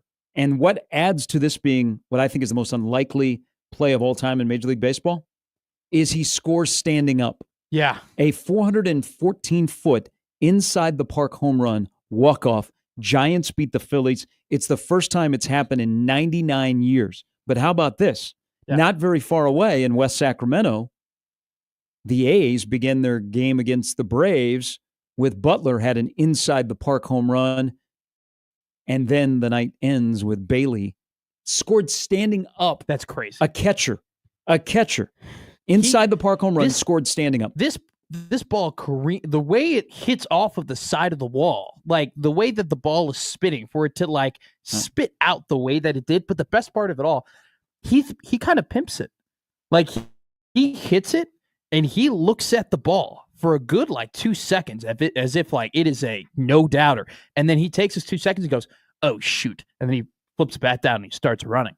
It is and then didn't like you said in Oakland or in Sacramento, Butler had an inside the park home run and a outside the park home run, I guess. So he's the first person since first ace since 1973 to do it. Typically, I just crushed the Braves last night. Dodgers lost again. I shut the head, but that's not good. We needed the Dodgers to win last night. Why do we? Who they were playing the Brewers? Oh, okay. I'm kind of just focused on like the 1 seed and just being the best team in the NL. I'm not really focused on that like team the in Milwaukee race. that had guys that threw over 99 miles an hour last night. That worries me a little bit. Mizorowski outdueled Clayton Kershaw. The future versus the past. Couldn't get Ohtani. Ohtani went ding dong on him, but then he struck out 12. Here's the thing: Major League Baseball. Everybody talks about the young talent, and there's a lot of young talent. Mm-hmm. Major League Baseball is in a good spot this year because passionate markets have good teams. Mm-hmm. And so people are watching, people are going to the ballpark. And everybody said, well, they got a marketing problem. They should market the young guys. No. Yes, market them, please. But the best route to marketing that'll get the most bang for your buck is they need to market the young starting pitchers in Major League Baseball. Especially in the dead ball era. Well, that is, I didn't even think about that. But sure. I'm talking about, look at 2 weeks ago. It was 2 weeks ago, yeah. Pittsburgh and Milwaukee played a afternoon game, middle of the week in Milwaukee. They drew 42,000. Why? Because of the starting pitching matchup. Skeens and Mizorowski, who struck out 12 last night, and he's the real deal, unfortunately. But I would go to the ballpark. I could go to the ballpark and watch Bobby Witt Jr. play any day. Oh. I can't go every night and watch Paul Skeens pitch, but when Skeens pitches, I'll go out of my way to go watch him play. That should be what Major League Baseball is marketing. Now it's a little bit tough because what if you have a guy gets injured and they hold him back, or they have a rain out and so the day gets pushed back. But I would promote the starting pitchers. I think starting pitchers are going to draw more people to the ballpark that are unique fans than the everyday fans. They're unique attractions. They're built-in, natural, unique attractions in terms of the fact that, like you said, not every day you get to see it. But the Major League Baseball right now has a great, maybe even perfect mix of future Hall of Famers, current superstars, and young superstars. There is a healthy pot of all three of those types of players right now. All right, we're back with hour number 3 after this.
All right. At some point this week, I think we're expanding the NCAA men's and women's basketball tournament. Yeah.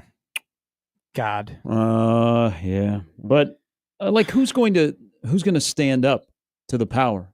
Nobody. They know that we're going to watch still. I don't know if some of the early games will be appointment viewing. I'm serious when I say this about the expansion of the NCAA tournament. And it's a money power grab. Is they are not considering that the bracket is going to be effed up, and the casual fan that drives a lot of the attention to the March Madness because of the bracket, it's going to be confusing. Are they going to have to get it in on a Tuesday? You're going to have all these open lines of play-in games. You guys might think I'm joking. I don't serious. think you are. The bracket is a big deal in doing the bracket, and it's okay if you show up in March and you pay attention to college basketball, okay? Maybe that's the only time you can. But you show up because of the bracket. The brackets would be all screwed up. They'd be all funky. Right now, the brackets are somewhat manageable and they're easy to do, and you got to get them on Thursday. Now what happens if you got to get them on Tuesday? Well, are people going to lose interest? Well, now too, you used to be able to grab your bracket on a Monday. You just pick up the bracket on Monday. Sunday night? Or Sunday night night at 6:00. And you pick it up, but I'm talking just for like, you're in your like business league or whatever. You just pick it up on a Monday, you look at the bracket, you go I miss the paper bracket. Now everything's online. Well, you fill it out the way that you fill it out, and it's on a Monday, and you have 3 days to think about it and do it where, and fill out the way that you want it to or whatever. Now that you pick it up on a Friday, now I have to spend my weekend, and like actually sit down on like a Saturday or a Sunday or whatever. You know what I'm saying? No, I think it would still be Sunday. It would. So now I only have 2 days to do it. Yeah. I don't like that. I don't like the rapidness of which you have to do it. But I dislike more than anything is that these 8, 8 new spots, I'm assuming they're going to go to 8 power conferences, correct? Oh, I'm fired up to have 18 and 15 Georgia. Yeah. That I don't want it going to 8 power conference teams that are below 500 in their conference that had ample and plenty of opportunity to play good teams and earn their way into the tournament. I don't want those 8 teams. I would much rather have the second place team from the Missouri Valley Conference, or the second place team from the Summit League, or the second place team from mid-major conferences, where these teams who still came in second place had very good seasons, had great regular seasons.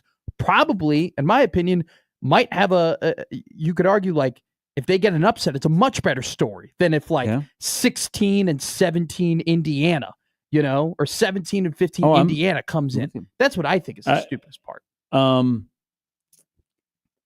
I would love to see spots reserved for mid-majors, but I know that's not the case. But they have us.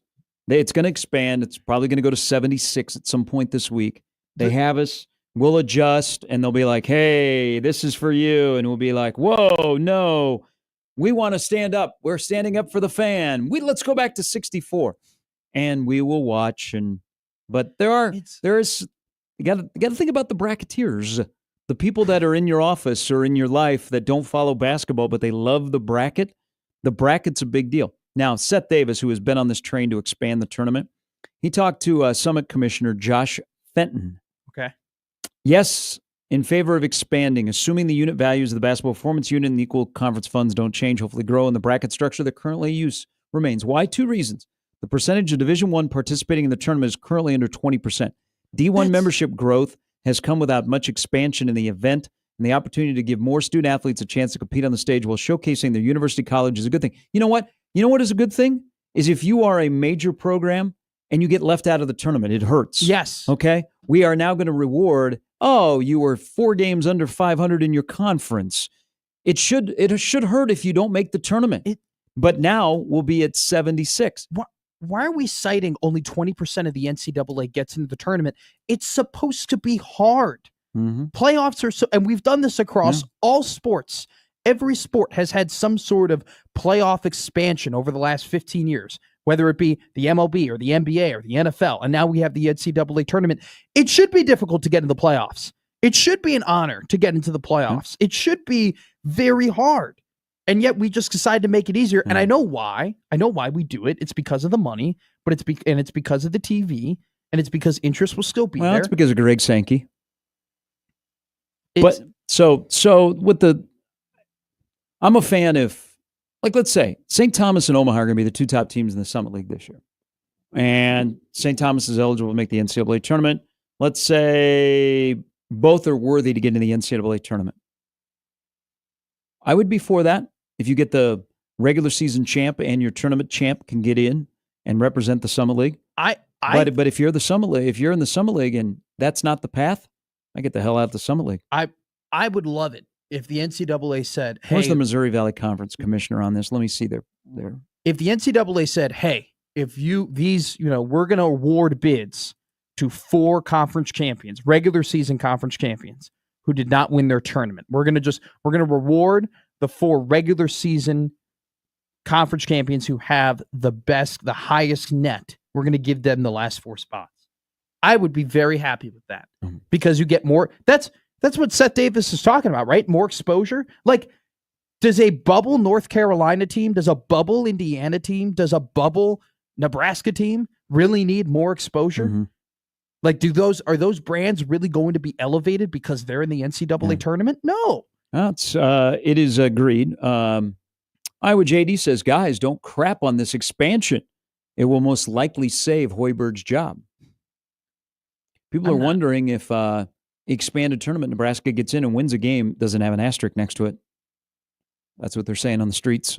No, because you still have to win a game. And if they were, how about just getting in the tournament, please? If they were one of the last 8 teams to get in, I imagine that they'd probably have to beat a pretty damn good team in order to win that said NCAA tournament game. So it's not an asterisk now. If they had never made the tournament before, and then they made it for the very first time as one of the, what are we going to call it? The final 8? What are they going to do? They're going to, I guess the proposal is to split it up where you have. How would a bracket even look? I don't even know what a bracket would look like. Would there be a little tangential bracket? Do not screw with the bracket. How's the bracket going to fit on one piece of paper? Is it? You watch. There will be people that will be confused. They're like, it's not worth it. Is it? And then we've lost you. And now you're just waiting for the Masters to begin in the middle of April. I'm waiting for the Masters to begin in the middle of April regardless. But I just don't, I really, in my head, I don't know how they would do, like what the math would look like or what the bracket would look like. So this is going to happen. They're meeting in Savannah, Georgia, I think beginning today. Speaking of Nebraska basketball, so Nebraska basketball is going to play at the Pentagon again.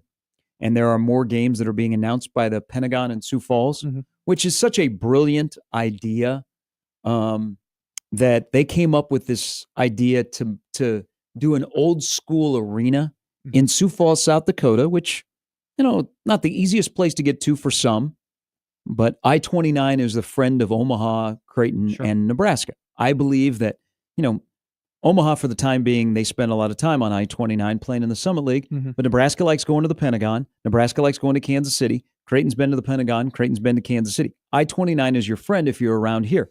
But it's a unique venue. It's really cool. Nebraska or Omaha's played there a couple times. I've been to a couple of Nebraska games in there. I love what they do, and they try and get big-time college basketball games in there. And they've done a good job of it, and it gets a lot of attention, and now they've expanded. They got more women's games in there. I wonder if they would get in the mix. We have Dayton for the first 4. I love that. If a unique venue, now it's smaller. It's only about 3,200 that can fit in there. But if they would be in the mix for a first 4. But I'm also here to tell you, not only is Nebraska playing at the Pentagon this year, Omaha men's basketball is going to play at the Pentagon this year in a non-conference game. Okay. That's awesome. Power 5 opponent? Or you're not at liberty to say? It is not a Power 5 opponent. Okay. It is a high-ranking mid-major. All right. That has a connection to Nebraska that they will be playing. Okay. So it is not the opener to the season, but it is a little bit later in the non-con. But Nebraska and Omaha are both going to play in the Pentagon this year. Can I throw out an idea? Omaha adjacent here. What if, I feel like Baxter Arena would be a great place to play one of these last 4 ins. I think it would be a phenomenal venue. You have the airport here. You have plenty of hotels. You have a city that has run an event and events like that before, that knows how to greet and take care of multiple college teams and multiple college staffs. You have a city that loves sports that would go. Yeah. I would definitely go to one of these NCAA tournament, whatever the hell they're going to call them games. And on top of that, it's a really good size venue for it as well. Like if we're, comparing it to the other venues that you play these things in, I think Baxter would be a phenomenal location. It'd be still a little bit smaller. Smaller. So Dayton Arena is about 11,000. Baxter for men's basketball, you could put 8. Okay. Here would be a place, because I think if you're going to do this, because the Chi's too big, they right? Wouldn't the Chi be too big? Yes, and what happens on the year that you host a first and second round? Yeah, you're not. No, but here would be a venue. Like I think you got to make this unique. Like the Dayton Arena is a little bit unique, and they've embraced it, and it's going to stay there. What about the Pit in Albuquerque? Ooh. Pretty good sized venue. Yeah. It's a little bit unique. It's a good college basketball venue. You take care of the Northeast with Dayton, Ohio. You take care of the West with Albuquerque, New Mexico. Okay. Here's one. Jimmy, what if you just put it in Fog Allen? No, you couldn't do that. No. There's no AC in that building. That's seriously, you can do it because of that. Yeah. Okay. There's no AC in there? Mm-mm. Is there actually? Why? That's just how the building was. It has the fans and everything. Plus, it's a winter sport. They have money now. Yeah. They buy players. That's what you're supposed to do. Put in an AC unit or two. You put in a window unit. I just like Fog Allen because I think it's a historical venue. It's right. Nice. Yeah. And I feel like it's one of those venues where if you were to play there, you'd be like, wow, I was able to play in Fog Allen Field. Like, this is really cool. Back to your done a couple games there. Back to so. I think Baxter would be great. I don't know the intricacies. I don't know the full details, but just looking on the outside, I think it'd be great. Don't throw away the Chi though. Okay, because the more I think about Omaha is easy to get in and out of. And plus, by the time this is expanded, we'll have our world-class airport, right? And where streetcar. you can keep your shoes on. I have everything. The streetcar is going to cost a lot of money. It's going up. Well, yeah. We need to stop talking about, hey, the streetcar is going to help during the College World Series. How about the people that live here year-round? Okay, let's talk about that. I don't care about the people that come in here for 10 days a year. Take it to work. How about the people that live here for 350-plus days a year, besides the College World Series? Okay? That's just a little side note. Got to it. No, something tells me there's a conversation that was had. I got into a discussion with a guy I was playing golf with the other day that is pro streetcar, and I was like, "Hey, explain this to me. How is this all going to work?" We just walk around with T-shirts, pro streetcar, anti-streetcar. But I would not surprise me if this comes to fruition, which it will, if Omaha is active in possibly, and if this becomes not a permanent site but a rotating site, if Omaha give it a shot because of where you're located. Now, if you're Mecca and you're involved, you're not dealing with Omaha. You're dealing with Creighton. Sure. And I don't know. You also have to think that time of the year of when this would go on, you hope to be having hockey, that the ice is still down. Good point. Now, hypothetical to you. If the NCAA came here and said, hey, we'll give you one of the play-in games forever. Okay? Every year you get one of the play-in games, but you relinquish the right. Nope. Okay. I would say nope. That'd be a noping. Now. But please, can we get back to Sweet 16 and Elite 8 that'd here? Be great. That one I'm behind. Could you, though? Could they play? Great host. With my idea, could they play the play-in game in Baxter and then come back to Omaha and play in a Sweet 16 Elite 8 game? Or play the first 2 rounds in the Chi, play the play-in in Baxter, and then play the first 2 rounds of the Elite 8 in the Chi. No. Yeah. You're going to have to go. Because your playing games will be 2 days. Yeah.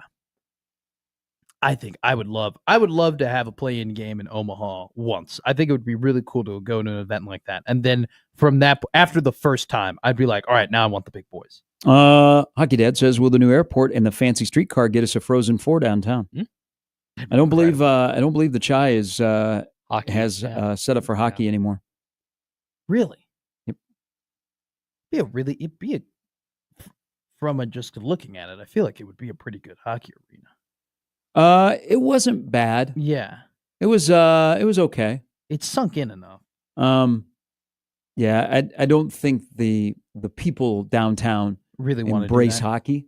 So Yeah, and I don't know that the NCAA would come to Omaha. That would be the next event, though, that you could really like pick off for Omaha to be like a big event that they haven't had before. That'd probably be the Frozen Four. Is there any other? I guess the World Cup, but we don't really have a. I don't think that'll go in. World Cup at Morrison Stadium. I don't think they're going to be playing at hundreds Warner of Park. people file in. No. All right, take a quick break. We'll come back, catch up on some tweets and some emails on the show that has been SF free for now an hour and when did you mention? Oh, 7-Eleven. An hour and 8 minutes. You bookmarked it Because I was done after the first hour. I did have to bring. It was relative to what I was talking about. I'll try my best. So we're no promises. We're SF free for an hour and 8 minutes. We should have a clock. hours since last SF mention. What is the most likely radio show in Nebraska to get Mike Bianchi on today? The columnist from the Orlando Sentinel. You know that because he does 6 to 9 mornings in Orlando. You know that they're monitoring us. We don't take the bait. Who was the reporter who released the quote? Have him on and ask about the Magic. Who was the actual? What was his name? My buddy who doesn't even like sports sent me the tweet. Chris Vanini. Yes. Yeah. I got a feeling probably one of the next 2 shows will probably have Chris Vanini. Chris, when you were there talking to him, what sense did you get? Were you surprised? Were you shocked at all when he said the things that he said? Was he a little? What was his? Because you can only say a quote, Chris. What was his attitude toward you when he was answering the questions? Did he have a fatty in? That'd be my first question. We're back with more after this. Chris, was it Copenhagen or Skull?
This is a banger. This is the type of song where you don't hear it for like 3 or 4 years, and it comes on at the pub, and you just can't help.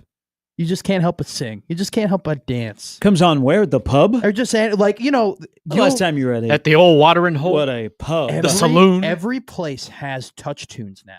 Yeah. And I think touch tunes has saved taverns for Gen Z people. Okay. For people in the Generation Z, touch tunes has become like oh my God, like they have touch tunes there. They play like music. Everybody's got the app. Everybody has tokens. Like the queue to get your touch tune songs in at bars is so long. It's like, but you're like, oh my God, I can play what I want. I could play some bangers. And then there's no more street cred than you can get than if you play a great song on touch tunes and everybody goes, oh my God, Matt, that was a great play. Or when you play a very loud, angry Slipknot song on the touch tunes and freak out a bunch of sorority girls and forces them to end up leaving the bar. Not that I know anything about it. Okay. Who are we talking about? What coach in the Big 12? Which basketball recruit? So if you need a football fix, Netflix delivered yesterday. Quarterback dropped. Second season of quarterback. Kirk Cousins show. Joe Burrow, Kirk Cousins, and Jared Goff. I did not know that Jared Goff's wife is a Sports Illustrated swimsuit model. Oh, she is. Did not know that. So I only watched the first episode.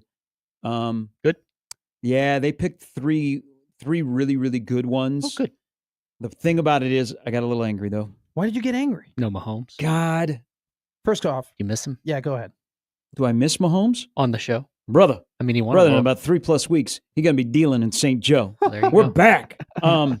Is because they end up playing big games against my team, and they have beat my team in the past. Oh, God dang it, Joe Burrow. you don't want him to be I like likable. Joe Burrow. Yeah. The offensive line. But you don't want to. The offensive line in Cincinnati doesn't like Joe Burrow.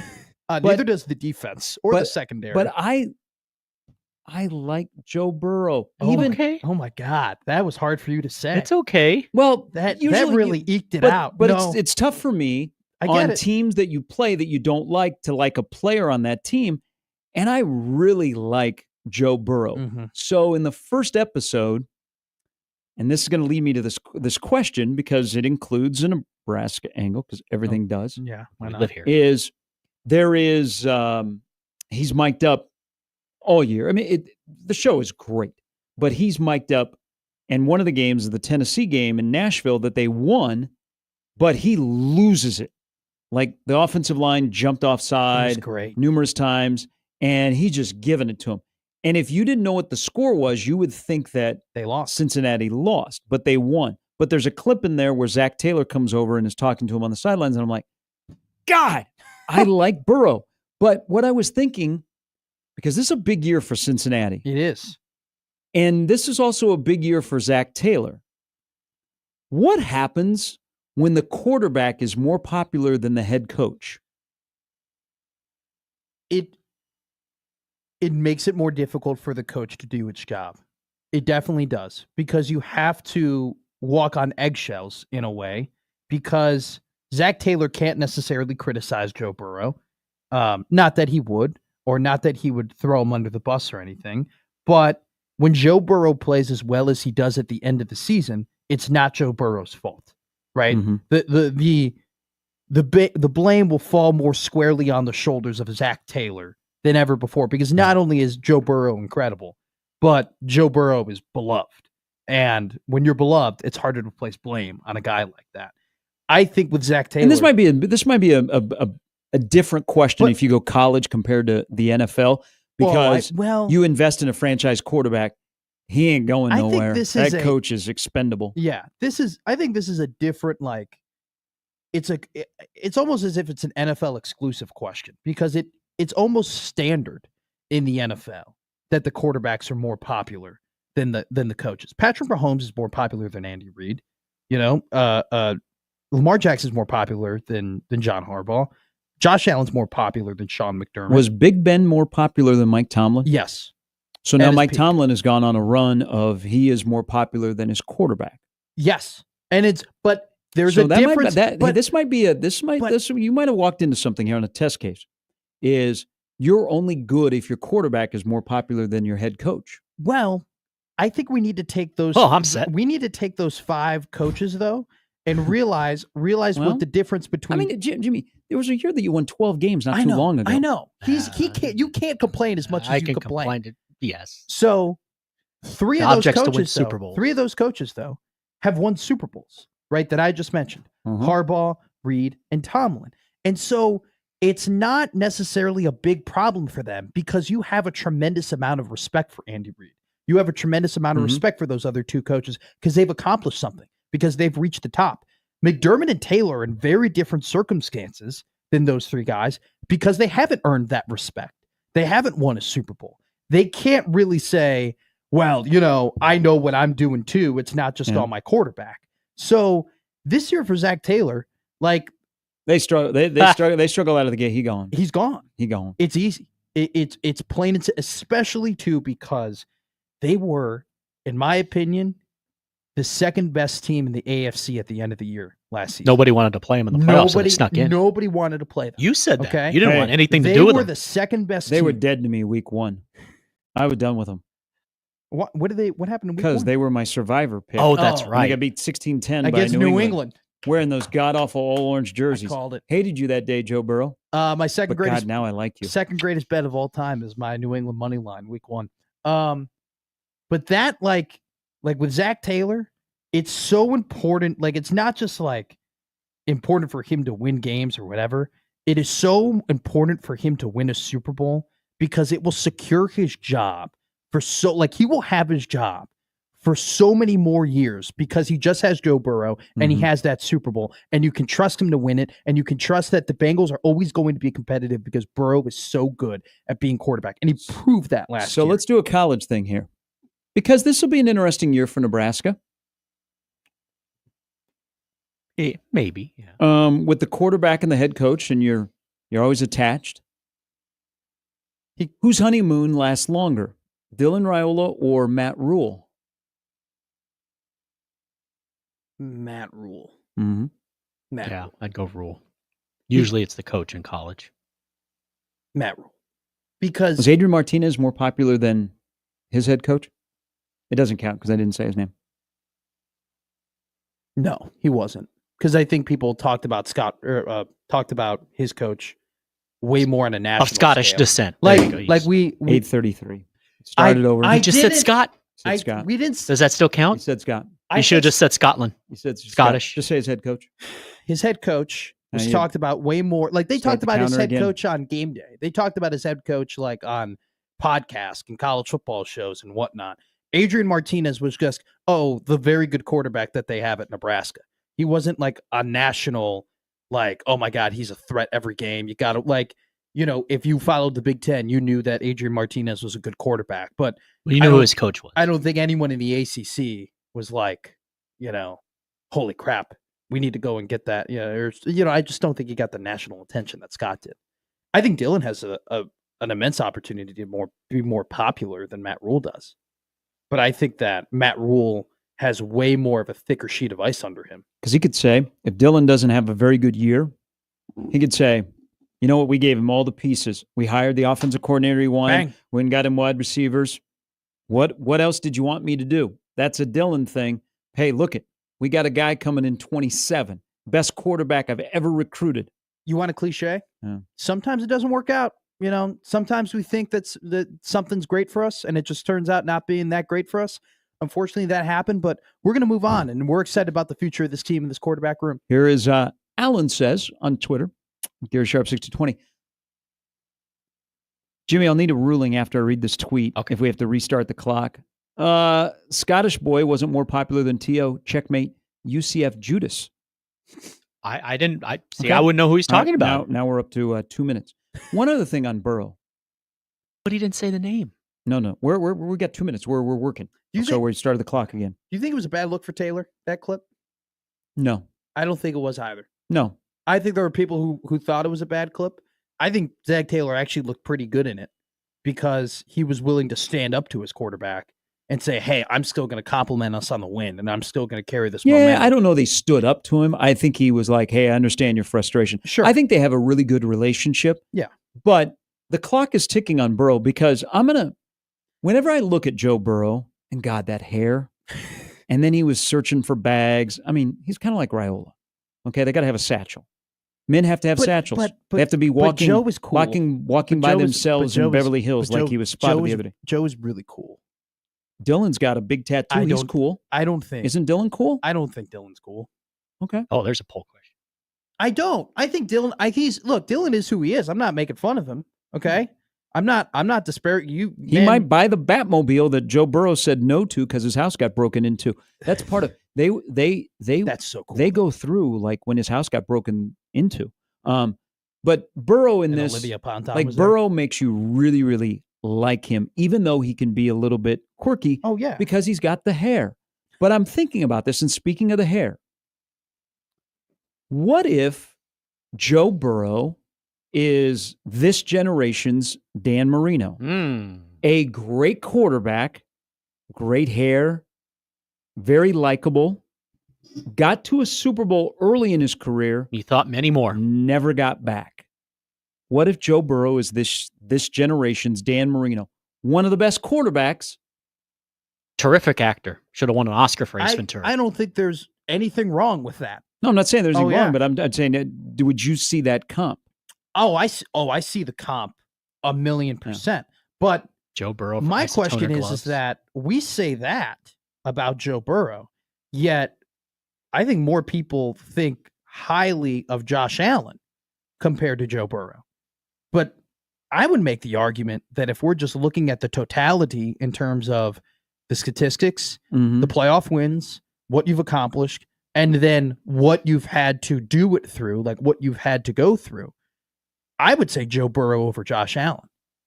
So what's Josh Allen's comp at that point? Hasn't been to a because Super Bowl, I think we speak we speak way more highly of Josh Allen. There are people who firmly believe Josh Allen's better than Patrick Mahomes, which I disagree with. But I think Joe Burrow was better than Josh Allen, in my opinion, because he's beaten Patrick Mahomes. He's gotten to the Super Bowl. And you trust him to lead your team down the field to win.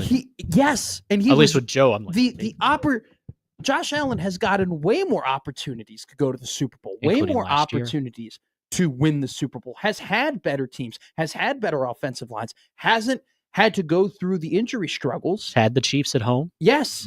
And Joe Burrow has done what he's not been able to do.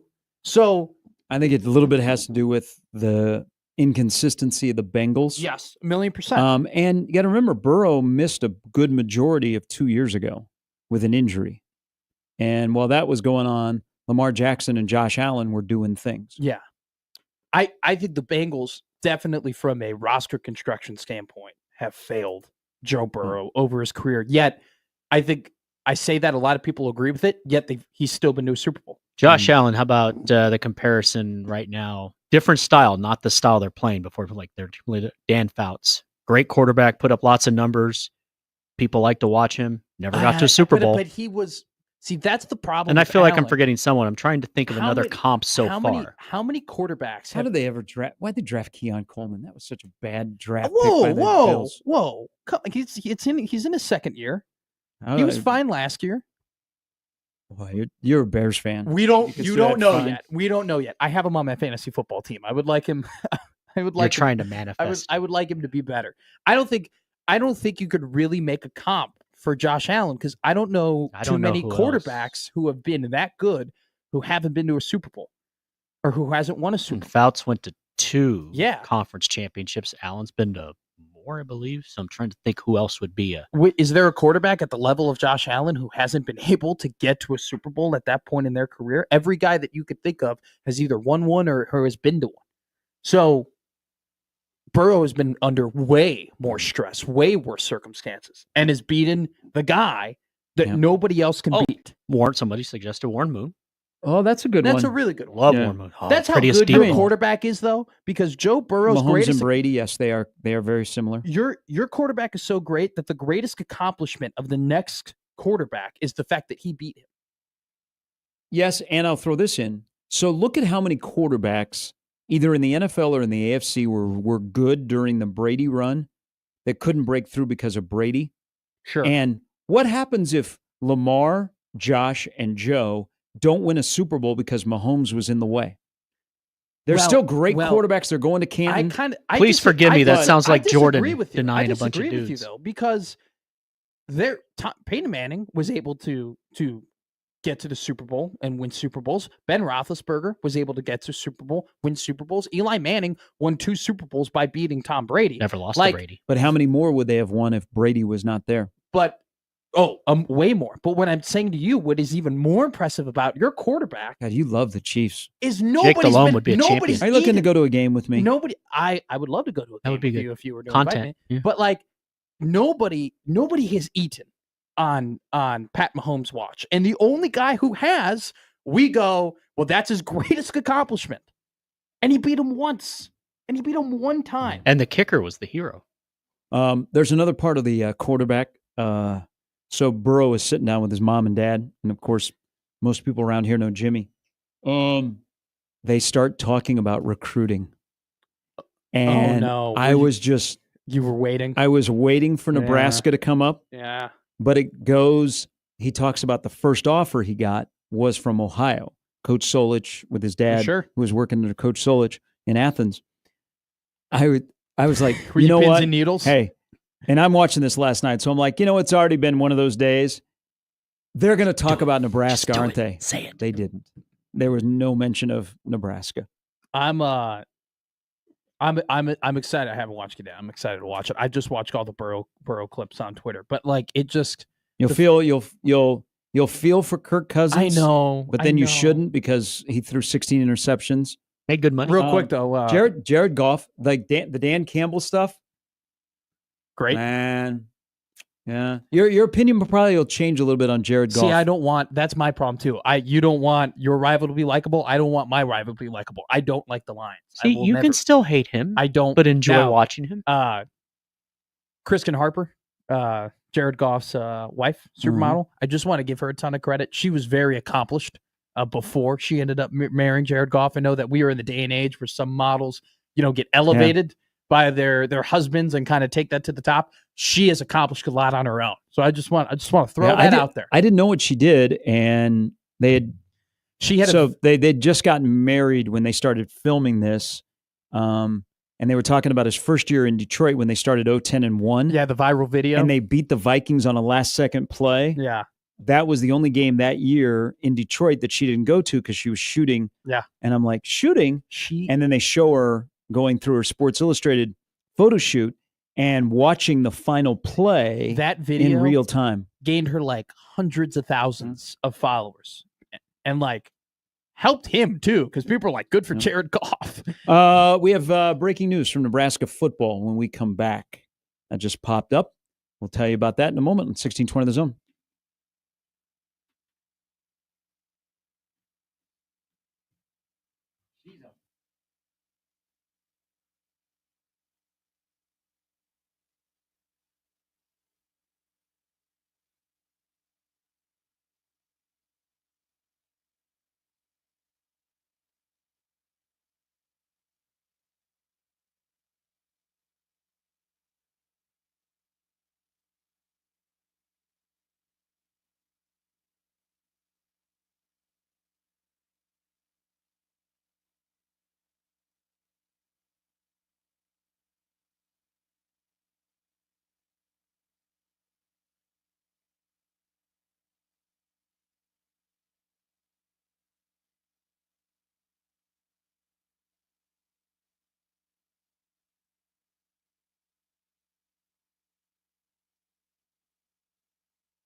All right, so if you've not been following the calendar of college athletics, there is a new portal window that is open, and it is designated for the players that either you were going to grandfather in, but you had to designate them, that possibly they were not going to be inside your 105.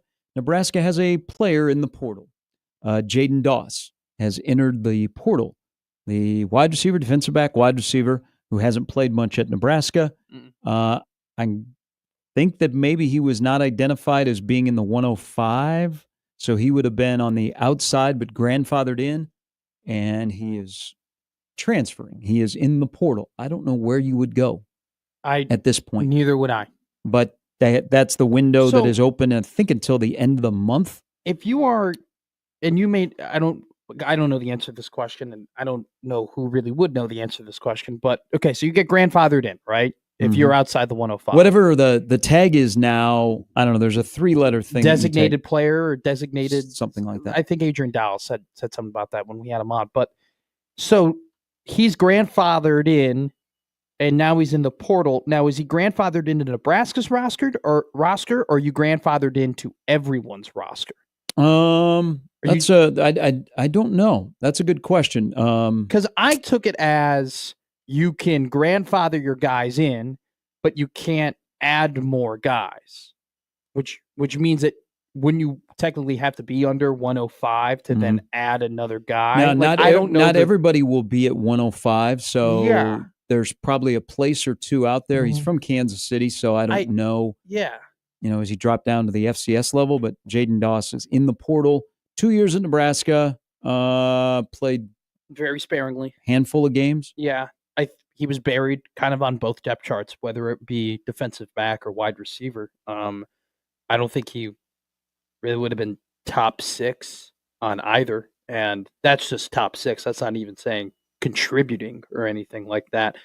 I'm actually very interested to see what happens, because it was my understanding of the rule that it's like you can't add anybody unless you have less than 105 guys, but you get to grandfather in everybody else in your roster.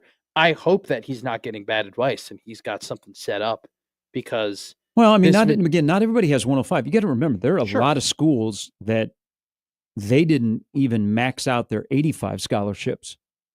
Oh, sure. But I'm just saying in general, like this is it's a different landscape, right? We haven't had this before in terms of you have grandfathered players who now can enter into this window and go and find a new home. Like this is uncharted territory. And I think that we've seen in the past when it comes to college sports and uncharted territory, that things can go south pretty quickly for people, unfortunately. And in terms of not finding a home or getting bad advice or being told, hey, you're promised this amount or you're promised this, and then you don't end up getting that. I would think, though, in this case, like you weren't going to play much at Nebraska this year. Sure. So if you're credit, I guess you want to play, so you're going to find a place. I'm sure he'll find a home. Yeah. I don't know where. I don't know if they won't be similar to where playing at Nebraska might have to drop down a level. But if you're not going to play, I don't fault somebody for going, I'm not just going to stick around and get some gear. Oh God, no. And I've been given this opportunity in July, so why not take advantage of it? But I do hope being on a team and fighting an uphill battle and maybe not playing is better than just not being on a team at all. And trying to fight and scrap for, like, once again. So you don't think he'll find a spot? No, I think I think he's got the wheels and speed, in order to go and play college football somewhere. He's a very fast football player. It's a weird time. It's just a weird time where, like I said, the rules are kind of unknown in terms of what is really going on and what opportunities are going to be out there. Like, I don't look at this window as like a blank canvas where you can just enter it and somebody's going to be, hawking for you. Yeah, I mean, this was just created not too long ago that this portal would happen. So Nebraska will be down a wide receiver. Was Jaden Doss in the video game? I can look right now. I don't think he was. Now, he was in last year's video game. He was really good on the jet touch passes.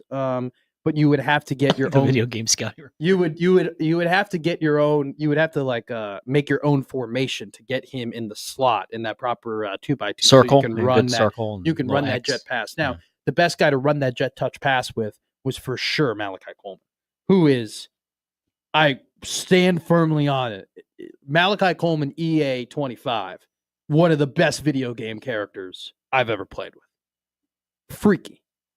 Let's see here. What do you think his rating would be? His rating would be pretty low. Jaden Doss. Not on this sheet that I'm looking at. It adds to he was the fourth highest ranked player in the class of 23, rules first class, that evaporates by the day. He was one of those track guys, right? He looked the part coming out of Kansas City. It was a good pickup at the time. Just never got on the field, and then they made a position switch, and the rest was history. So I do not see him on the lower part of here. 3 of the top 4 guys in that 23 class are no longer here. And that was a big class. 2 of them were wide receivers. Or all 3 of them. Or there were all 3 of the 4 wide receivers in that 23 class. Coleman and Doss. Cam Lenhart is still here. Prince Will, not here. Not here. John Walker will be here. He's coming up next on 1620 The Zone.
All right, let's welcome in our good friend from the Omaha World Herald, John Walker. Good morning. Hello. How are you guys? Good. Are you ready to cover nonstop summer league involving? Yes. I think we're at 5 former Jays that are going to be in the summer league. Ashworth is with Indiana. Yep. So him and Tominaga are on the same roster. Oh my God, that's Yep. great. Baylor Shireman Boston. going to play for Boston. Kalkbrenner for Charlotte. Neal for Charlotte. And then Trey is on New Orleans summer league roster. Is that the 5? Yeah, it should. It all. There's summer league games going on right now, like Salt Lake City and whatnot. But I mean, really, like the summer league starts tomorrow. Yeah, the Vegas league, the summer league starts tomorrow, so we'll really be in it then. And it'll be a really good opportunity for a guy like Baylor Shireman entering year 2 to prove that he's maybe capable of playing some of those minutes that opened up in Boston when Jason Tatum tore his Achilles. And it's a really good opportunity for a rookie like Ryan Kalkbrenner to show that he's ready to contribute immediately. So all of these guys are working towards something different, but ultimately, guys, as we know, they want to get to the league. They want to play in the association. So that all starts this week, the path there. Well, Bill Simmons mentioned Baylor Shireman in the last podcast that I listened to, so that means that Baylor's is heading in the right direction in terms of is he going to play this year? But I do have an interesting TV basketball question for you. Okay. A lot of these games, are on NBA TV, but a couple of them are on ESPN2. And Keisei Tominaga is going to be playing on ESPN2 on July 17th. In your opinion, do you think these more national broadcast summer league opportunities for these players, do you think they could have an impact if they play really well on that stage as opposed to just kind of being tucked away on NBA TV? Do you think that if they play well in front of more eyes, there could be scouts, not just in the NBA, but across the world? Or do you think I'm overthinking it? Yeah, I think maybe just a bit. Theoretically, sure, but being buried on ESPN2 is probably going to give you the same visibility that a viral Twitter clip would. Sure, it's a good point. And ultimately, we, the consumer, do not matter when it comes to summer league. This is like this would be like us asking a similar question about the NFL preseason. It's Sure. They don't care what the ratings are for that or whatever, because the coaches they already have their opinions. Mm-hmm. You're either going to delve into that even more, or you're going to completely change it. Regardless of who's watching on the outside. Sure. But no, I mean, I guess it could. You could make more motion. You could have more motion if you pop off on national television for sure. I love that. But I just don't know if that helps your case to make. I don't think. I don't think it helps your case to make an NBA roster. But you answer that question. Hey, so sticking with some of the media, I think all of our pocketbook and patients get a reprieve with what was announced yesterday by the Big East. This has been in the works for a while. It's kind of been done for a while. It was publicly announced yesterday that Flow Sports is gone. Thank God. And ESPN Plus is going to have an array of Olympic sports, women's basketball, and I essentially think the games that used to be on FS2 probably will be on ESPN Plus. Yeah. But outside of men's basketball, and the Big East is in a good spot if you like your streaming because they're on some good streaming platforms. What do you think this does to the Big East outside of men's basketball, being with ESPN Plus? Yeah, it immediately boosts the profile. Absolutely. I understand that ESPN Plus is not a huge upgrade, and it's essentially just like a different platform for Creighton's webcast, right? So it's not like there's anything groundbreaking going on, but Flow Sports was such a mess, man. And anyone who had to deal with Flow Sports over the past 4 or 5 years, I think it was, knows that. And so it's just perfect, really, to get off of Flow Sports. God bless them, but the product is is a product. It's one of the products of all time. We'll say that. So yeah, it's just like, excuse me. It's good to get on ESPN Plus because one, it's an immediate profile boost. Mhm. Two, it's a way better platform to navigate. And three, guys, what just sounds better? Hey, Yeah. tune into ESPN Plus, or hey, tune into Flow Sports where you'll be able to watch 50% of the game. Yeah. No, you're so spot on. yeah, death to the Flow Sports era. Rest in peace, I suppose.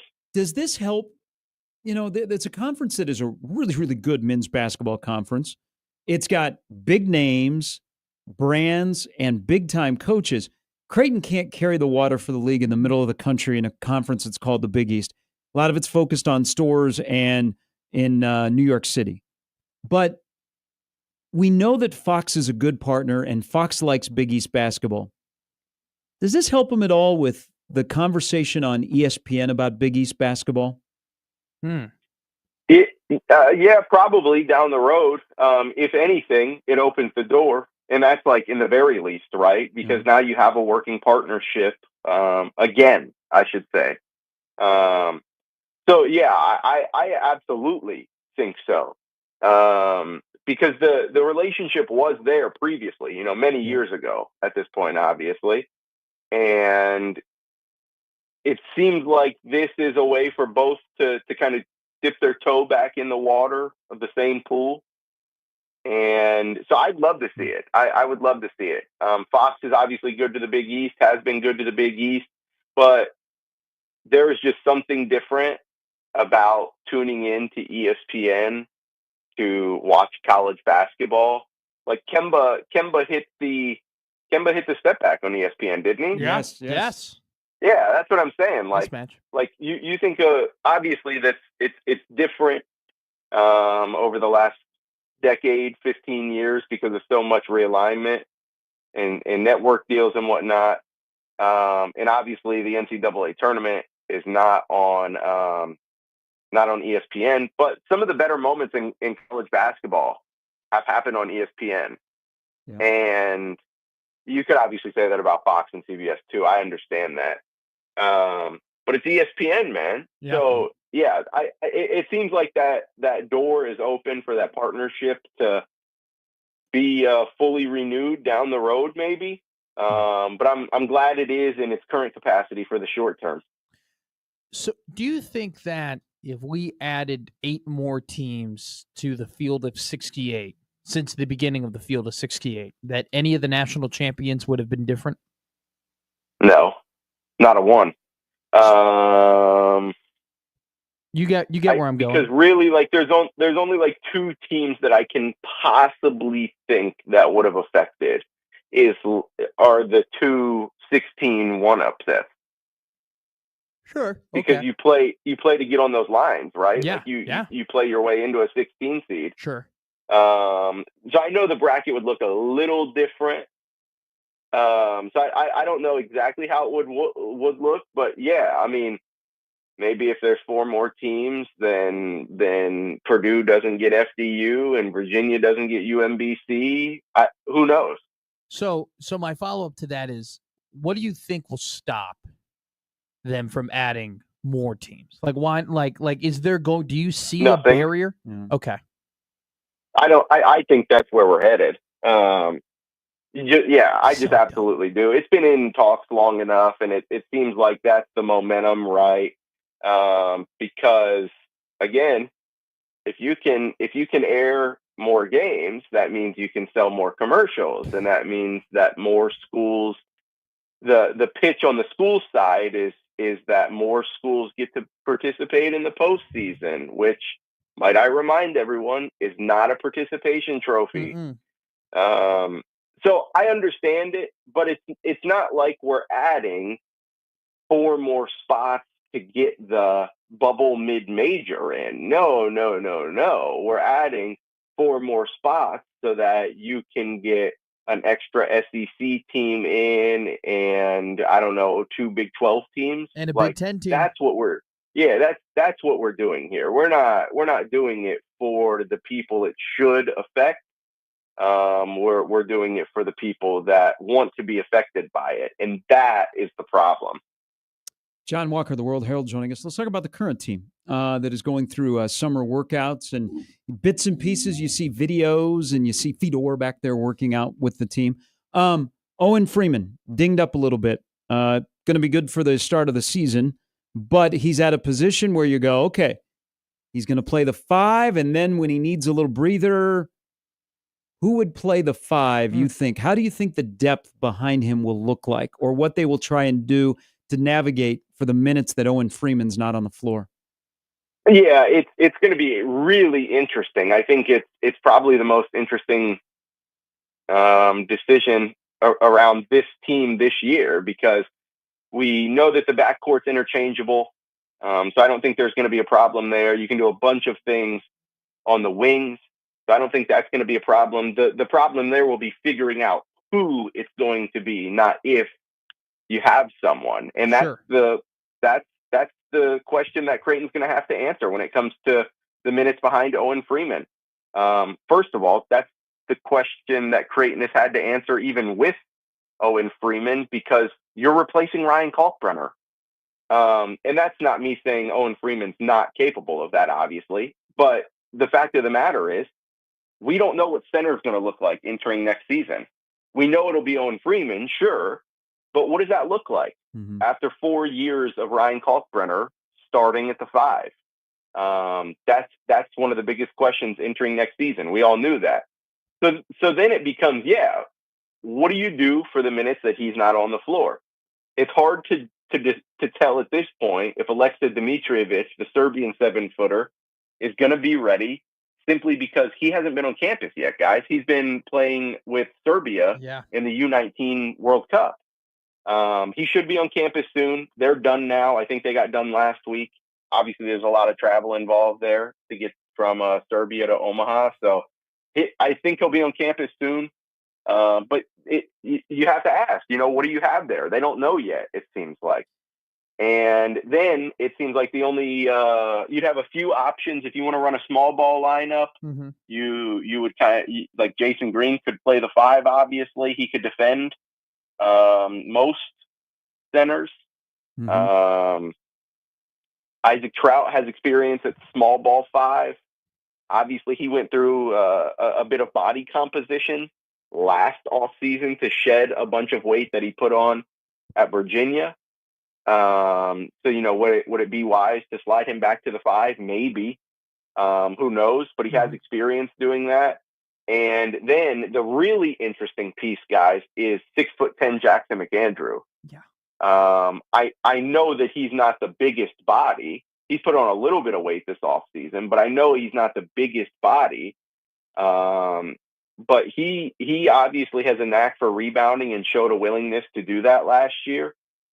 And is obviously 6'10" and developed as a defender gradually with each game that went on last season. We've talked about that on here before, that Greg McDermott said, if you would have told me that I would have switched him on to Jameel Telfort in the last game of the regular season, I would have told you you've lost your mind. and that's how far Jackson McAndrew has come as a defender. So that's what it seems like to be the option. But there's a lot of questions around it, guys, because again, who knows? You don't really have all the pieces of the puzzle at the moment. And we'll just kind of see how it plays out over the next, 3 months, which is nuts to say that it's already July. So last year you kind of had your 7 guys, your 7-8 guys you walked into the season knowing, right, these are the roles and this is how they're going to have to play and this is how Creighton is going to have to operate. It doesn't seem like that is the case for good reason, because they have a lot of really talented players on the roster. Do you think because of everything you just laid out, the non-con gets so much more important because you have to figure out the roles of the team and how you want the team to look when it comes to conference season? Yeah, you absolutely do. You absolutely do. That was kind of one of the pieces last year, but like you just said, it was, okay, we know this, and this, but how are, at that point, how are Pop Isaacs and Jemiah Neal going to come along? Sure. We know that it's Stephen Ashworth We know there's Ryan Kalkbrenner, who's going to play the 4, or who's going to play the 4. Yeah, and how will Pop Isaacs and Jemiah Neal come along? Well, this year, yeah, it's entirely different. Who will be the 5 on the floor? We have to start there this year. And so that's how drastically different things are from last year compared to what they will be this upcoming season. And yeah, we saw a year ago that even though Creighton had quite a few pieces set, it took a while to mesh in the non-con and to really figure things out. And it ended up costing the Jays resume come Selection Sunday. Like they were a 9 seed for a reason.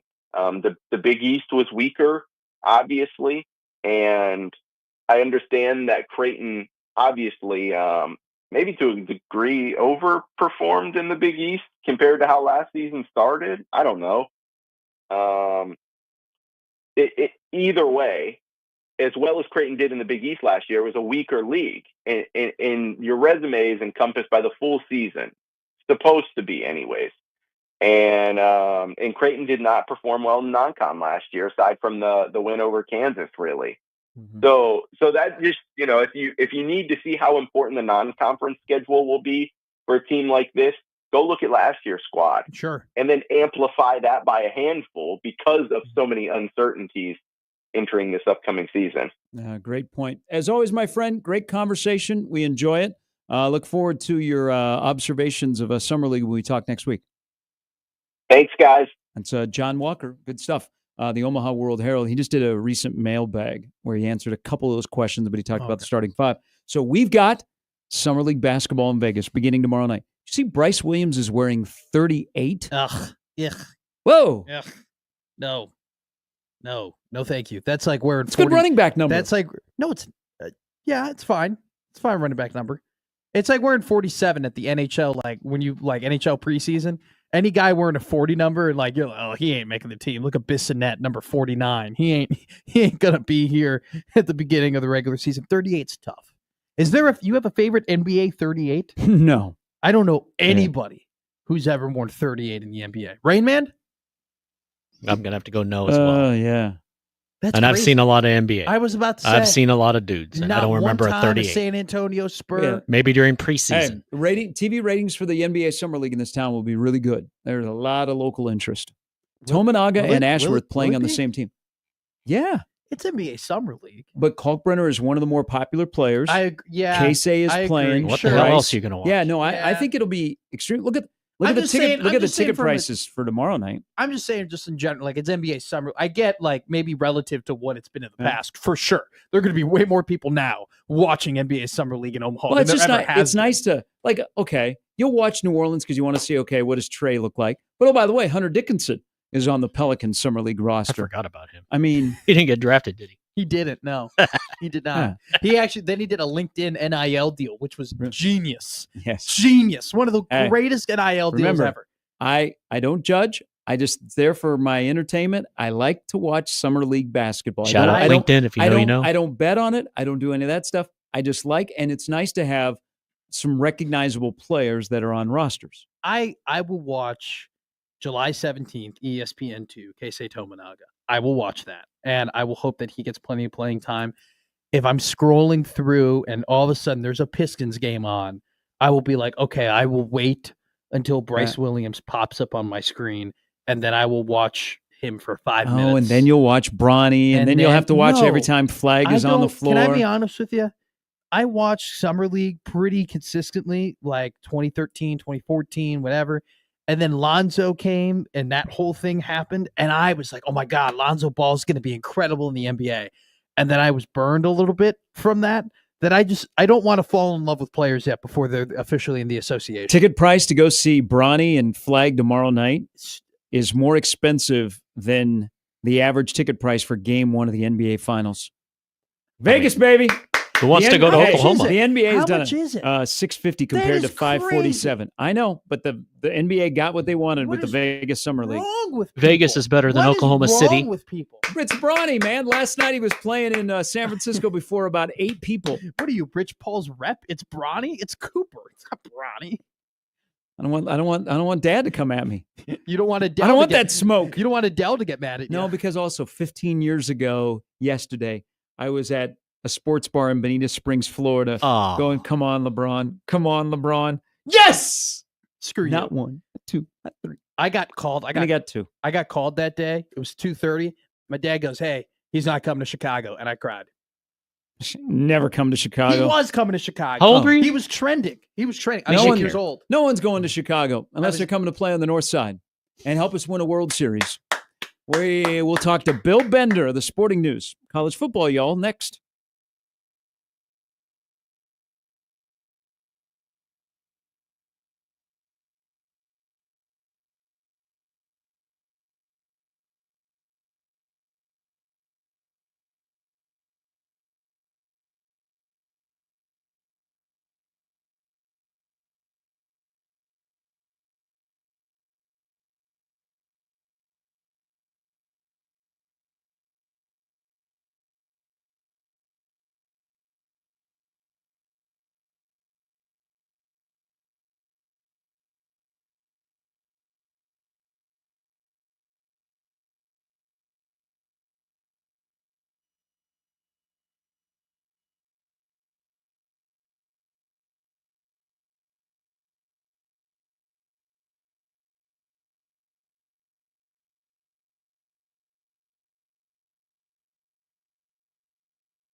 All right, time to welcome in one of our favorites, one of the nicest guys, one of the good guys in this business. Covers college football from Columbus, Ohio. Bill Bender of the Sporting News. Good morning, Bill.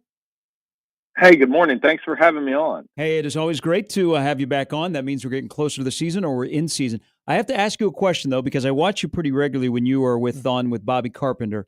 You have two helmets that I can't figure out that are on a shelf behind you. You have a Packer helmet. What are the other two? Oh, well, that's funny. I'm looking at them right now. One is I was given from the Army-Navy game. It's just a promotional Army-Navy helmet. And I obviously, I love that game. And we try to write about it every year and the pageantry and all that. And then the other is my high school football helmet. It's still, still in decent shape. Got a couple helmet stickers on it. And I always say, so it looks like the 49ers helmet, but it's silver and green. And, back in the day at Fisher Catholic High School, we had a good look. Thank you. Cause I've always been trying to figure it out. I'm like, I don't recognize your high school helmet. And that is why. You have come on with us many times. You know the Big Ten well, you know Nebraska well. I think you've always been fair about Nebraska. So we'll start with this. Going into year 3 of Matt Rule, what do you believe to be true in Lincoln about this upcoming season? An opportunity. And so I'll put it to you this way. I think the top 3 teams in the Big Ten are Ohio State, Penn State, and Oregon. For teams ranging from Illinois through Iowa and Nebraska, I think there's an opportunity to be that 4th best team in the conference. If you get the Nebraska team that came up here and played very well in the shoe last year and had an opportunity to win that game, that they could win 8-9 games and make a playoff case. If the inconsistency, however, and if they lose some of those games they shouldn't, they will probably be stuck about in the same spot they are as last year. Bill, as you know, obviously we're in Big Ten country here, and the team that I am the most captivated with in the Big Ten is the Michigan Wolverines. I think Michigan is so interesting because they bring back a lot of talent from last year's roster, which was playing some really good football at the end of the season. And then they, brought in some transfers, and you got a guy like Justice Haynes, but it really comes down to Bryce Underwood. And I think if you look historically over the last couple of years, true freshman quarterbacks have really just at best been average to slightly above average. What is your expectation for the Wolverines? Well, I think the defense will be good. They created a ton of momentum last year. I mean, it's weird that you think we all remember the last thing. So you remember them beating Ohio State and then beating Alabama in the bowl game and showcasing some really young talent in that bowl game. And then you throw Underwood on top of it. I actually think Underwood will, if you want to gauge what he'll do this year, probably what Dylan did last year at Nebraska. There's going to be flashes of brilliance. There's going to be some turnovers. There's going to be mistakes. Freshmen make mistakes. And at the same time, I think you'll see him really turn it up a little bit in maybe the back third of the season. One game we'll know right away. I mean, they go to Oklahoma right away. And the Sooners are 15-4 at home under Brent Venables. And as you guys know, I mean, not an easy place to play. No. So we're going to find out all we need to know about the Wolverines real early. So last season, Dylan Raiola, 13 touchdowns, 11 interceptions, 2,800 passing yards. If Bryce Underwood does that next season with everything else Michigan has, 8 wins? 9 wins? Yeah, that sounds, I mean, that right on the fringe of the playoff. Okay. Right? Like 9, and I don't think he'll throw for that many yards. I think he could hit that touchdown total and maybe hit the interception total, but their schedule isn't quite as tough as it was last year. Yep. They still have some tough ones in there, but last year they played Oregon, USC, went to Illinois on Red Grange Day. They weren't going to win that one. It was a tough schedule, but I think I have them at 9-3. Yeah. And 9-3, you're probably going to be right on that uncomfortable fringe of the college football playoff conversation. On that fringe of the college football conversation, one made it last year. The other has been an off-season darling, but they do have a lot of things to be excited about. Indiana, Illinois, your thoughts on both of them, who ironically meet in Bloomington on the same day that Michigan and Nebraska meet in Lincoln?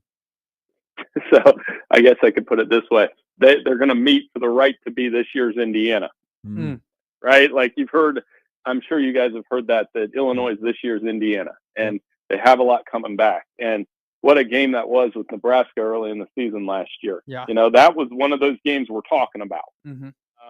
If you can, it can tilt your season the right way. Luke Altmaier's back.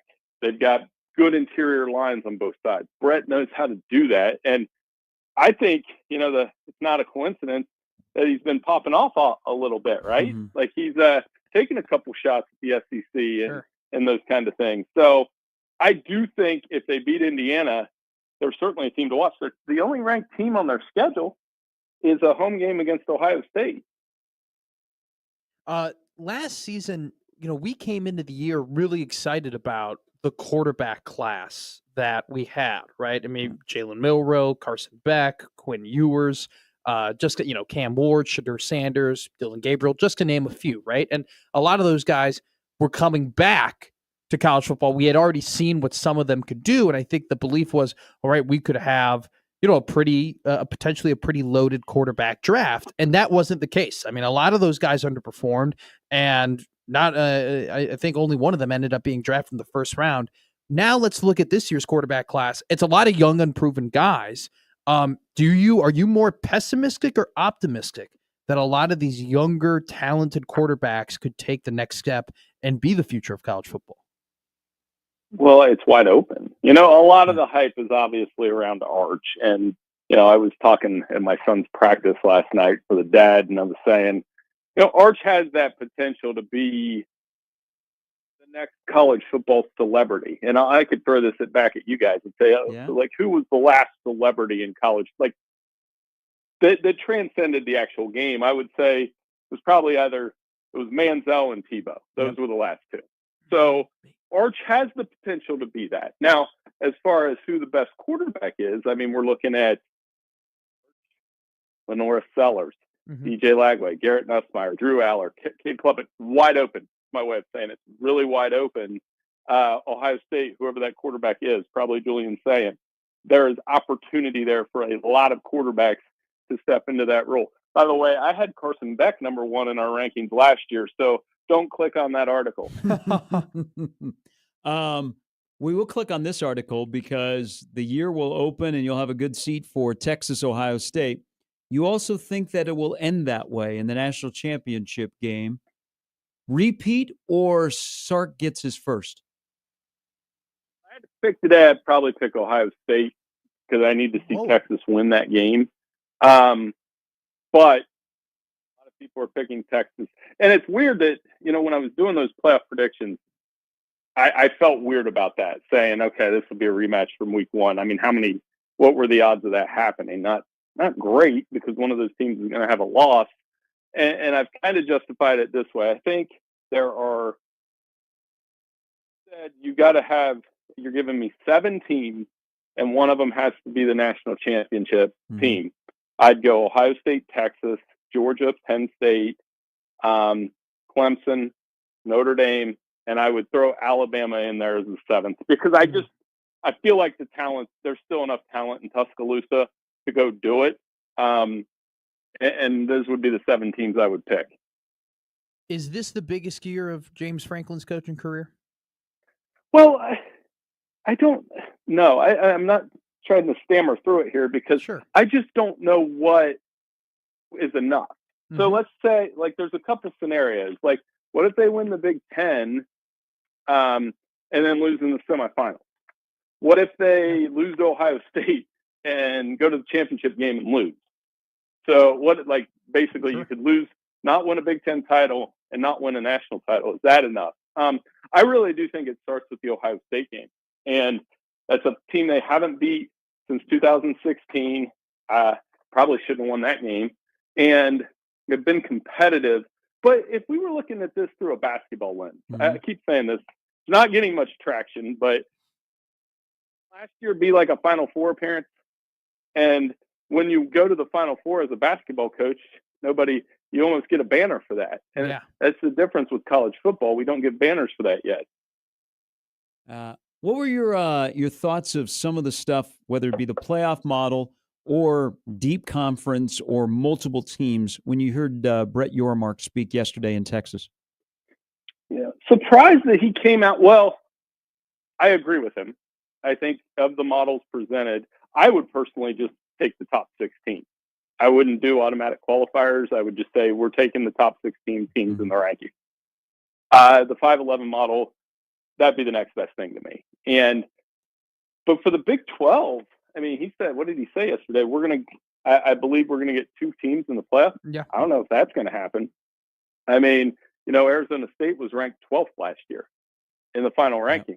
So I think he's in a tough spot. Now, for the SEC and the Big Ten, I think I've said this for about a month now, that I believe that they need to work together to push this thing to 16, because at that point you get all your playoff-worthy teams in. The Big Ten and SEC would at that point. And I don't like the idea of, say, getting 4 automatic qualifiers. I just think that's nonsense, in my opinion. Do you have a pick for Heisman? It's kind of what we were just talking about with the quarterbacks, right? Yeah. Like, it's wide how open. do you? I think this is as wide open as anything. Now, and then the other guy, obviously Jeremiah Smith, is special, but I'm going to tell you the same thing I've heard the last couple of years with we tried to do this with Jackson Smith and Jigba or Marvin Harrison. It's hard for a receiver to do that at Ohio State because they have so many good receivers that they do spread the ball around a little bit. Yeah, that's it'll be a fascinating. We get Jeremiah Smith for 2 more years. Bill, as always, we appreciate it. Quickly, our listener who has been hearing you on this radio station for a long time, they're wondering. They heard you mention your son's practice.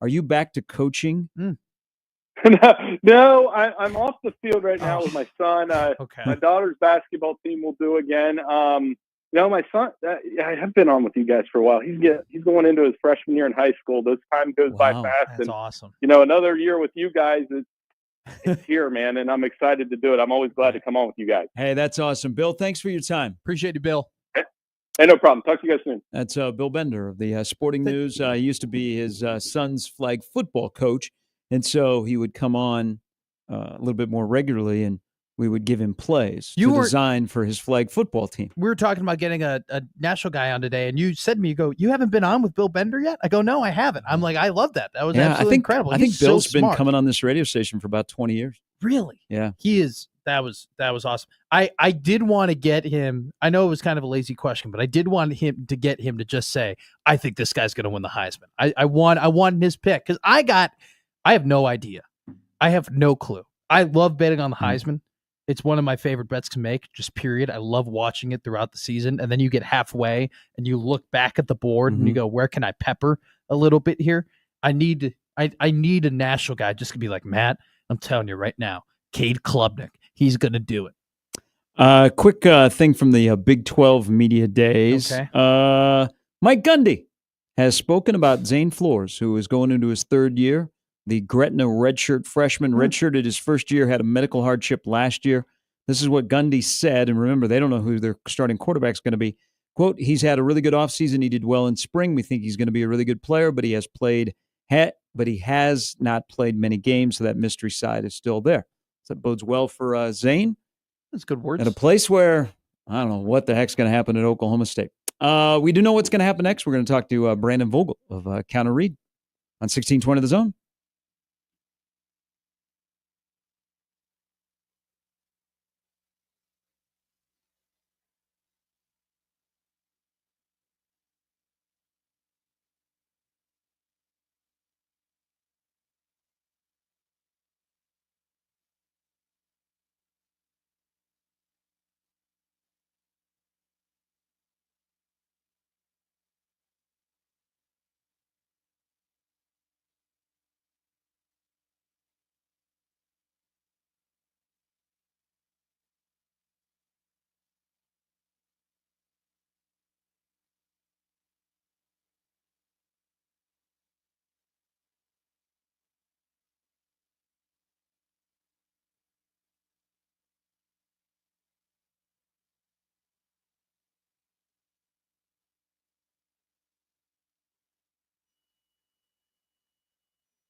All right, let's welcome in our good friend from counterread.com. He has been busy as we turn towards the season, now 50 days away. It is Brandon Vogel. Good Wednesday morning, my friend. How are you? Good morning. Good morning, guys. How are you? Good. One moment here. Let me listen. Must be raining in Tennessee. I don't hear any.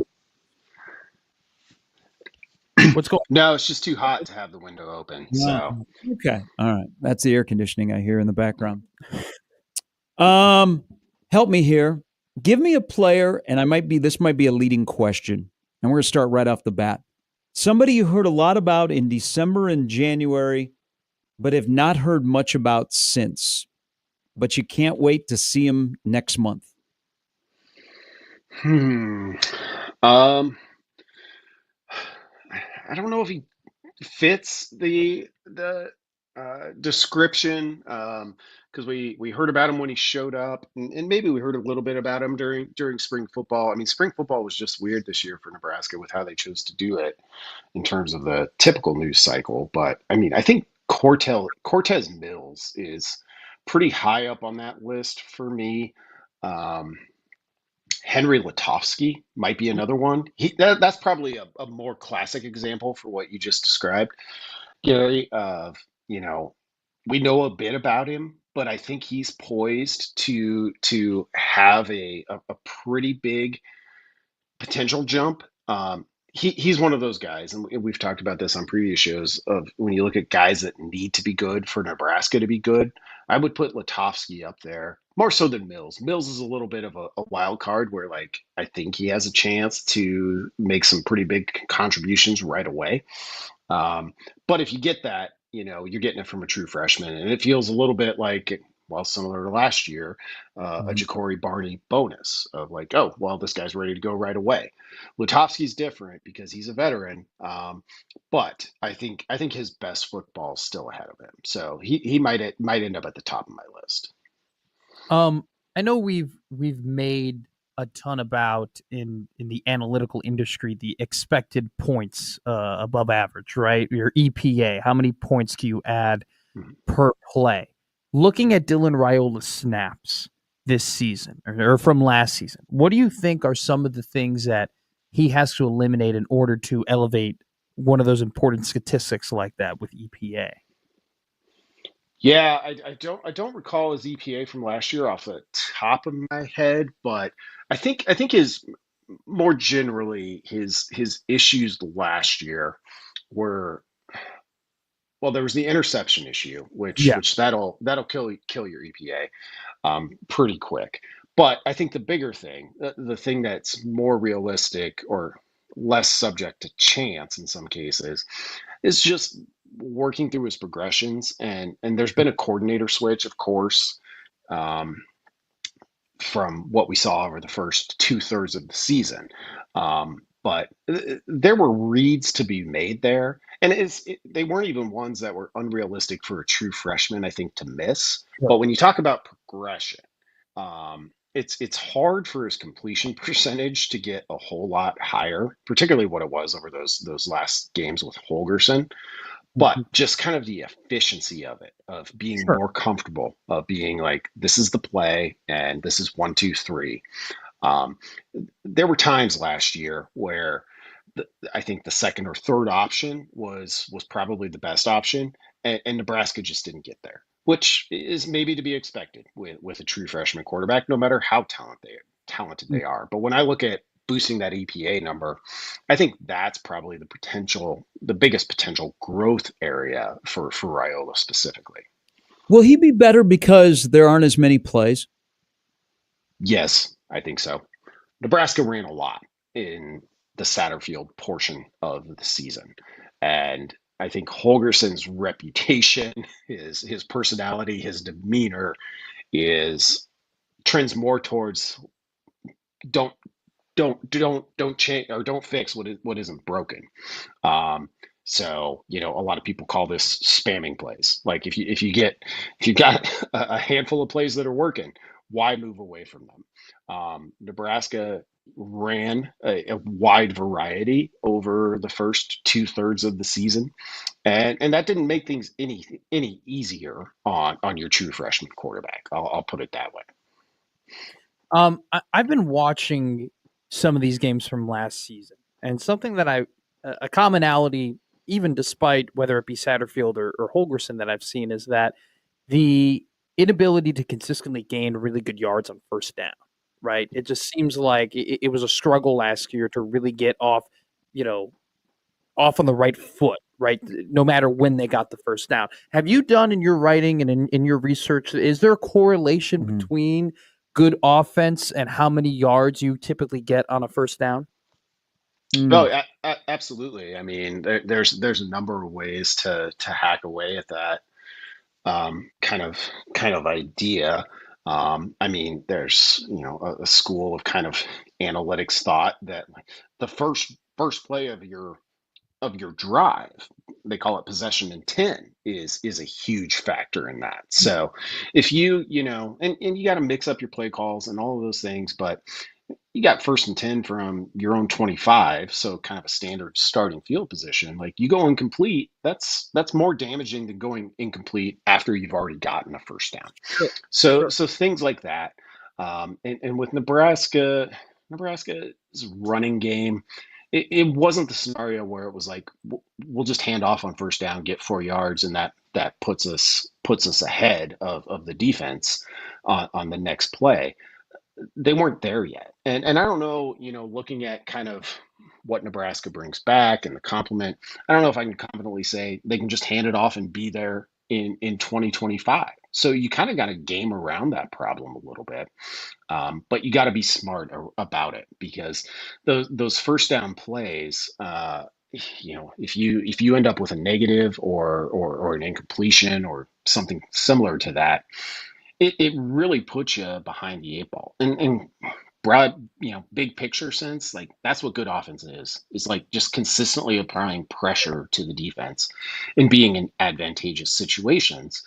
And that's one of those things that the air raid, part of the reason it became so popular, was very good at doing. So and it was funny to hear a recent recruit talking about Holgerson. He said, oh yeah, the air raid, because we've been avoiding that ever since the first part of November last year of, oh no, this isn't the air raid. But looking at Holgerson's background, 6 seasons, FBS coordinator, I quoted the stat yesterday, average national finish of 2nd passing offense, 3rd total offense, 6th in scoring. We don't think that Nebraska will throw that much, that they'll be the 2nd best passing offense in college football, do we? No, I don't think so. I think it's too big of a jump from, I think, where Matt Rule kind of wants things to be. If they're operating close to their ceiling, but I do expect the pass attempts to go up. And I expect it, after we watch 12 regular season games, for it not to be all that noticeable. Because if this offense is working, it's going to be kind of controlled stuff, a little bit of the Holgerson kind of spamming plays of like, hey, we got him here. We'll just take these 6 yards all the time. It's not going to be, four verts all the time, which Texas Tech run a ton under Mike Leach. So I don't know that the difference will be that noticeable, but I have a hard time seeing this season go the way Husker fans want it to for Nebraska without the passing game and those numbers taking a decent jump. I think that's just where Holgerson is from and where he's trying to go. Do you think that there is, since the beginning of when Matt Rule got here to now, what would you identify as the position that has taken the biggest jump from the beginning of the Matt Rule era to now? Good question. Statistically, it might be the defensive line, but a lot of those guys were inherited, and in some ways, that's one of the big questions for 2025. This is your next wave of those guys. You don't have Ty Robinson, Nash Hutmacher, Jamari Butler anymore. Can you do it again? And I think it's pretty instrumental in what Nebraska is able to be in 2025. And also, that position coach is now at Florida State. So that's another wrinkle. So I would highlight that group. I think in terms of when you look at it from a recruiting perspective, they're putting a lot of chips on the wide receiver position. And last year, I think you kind of broke even with Banks and Nayor. You definitely hit on something with Barney.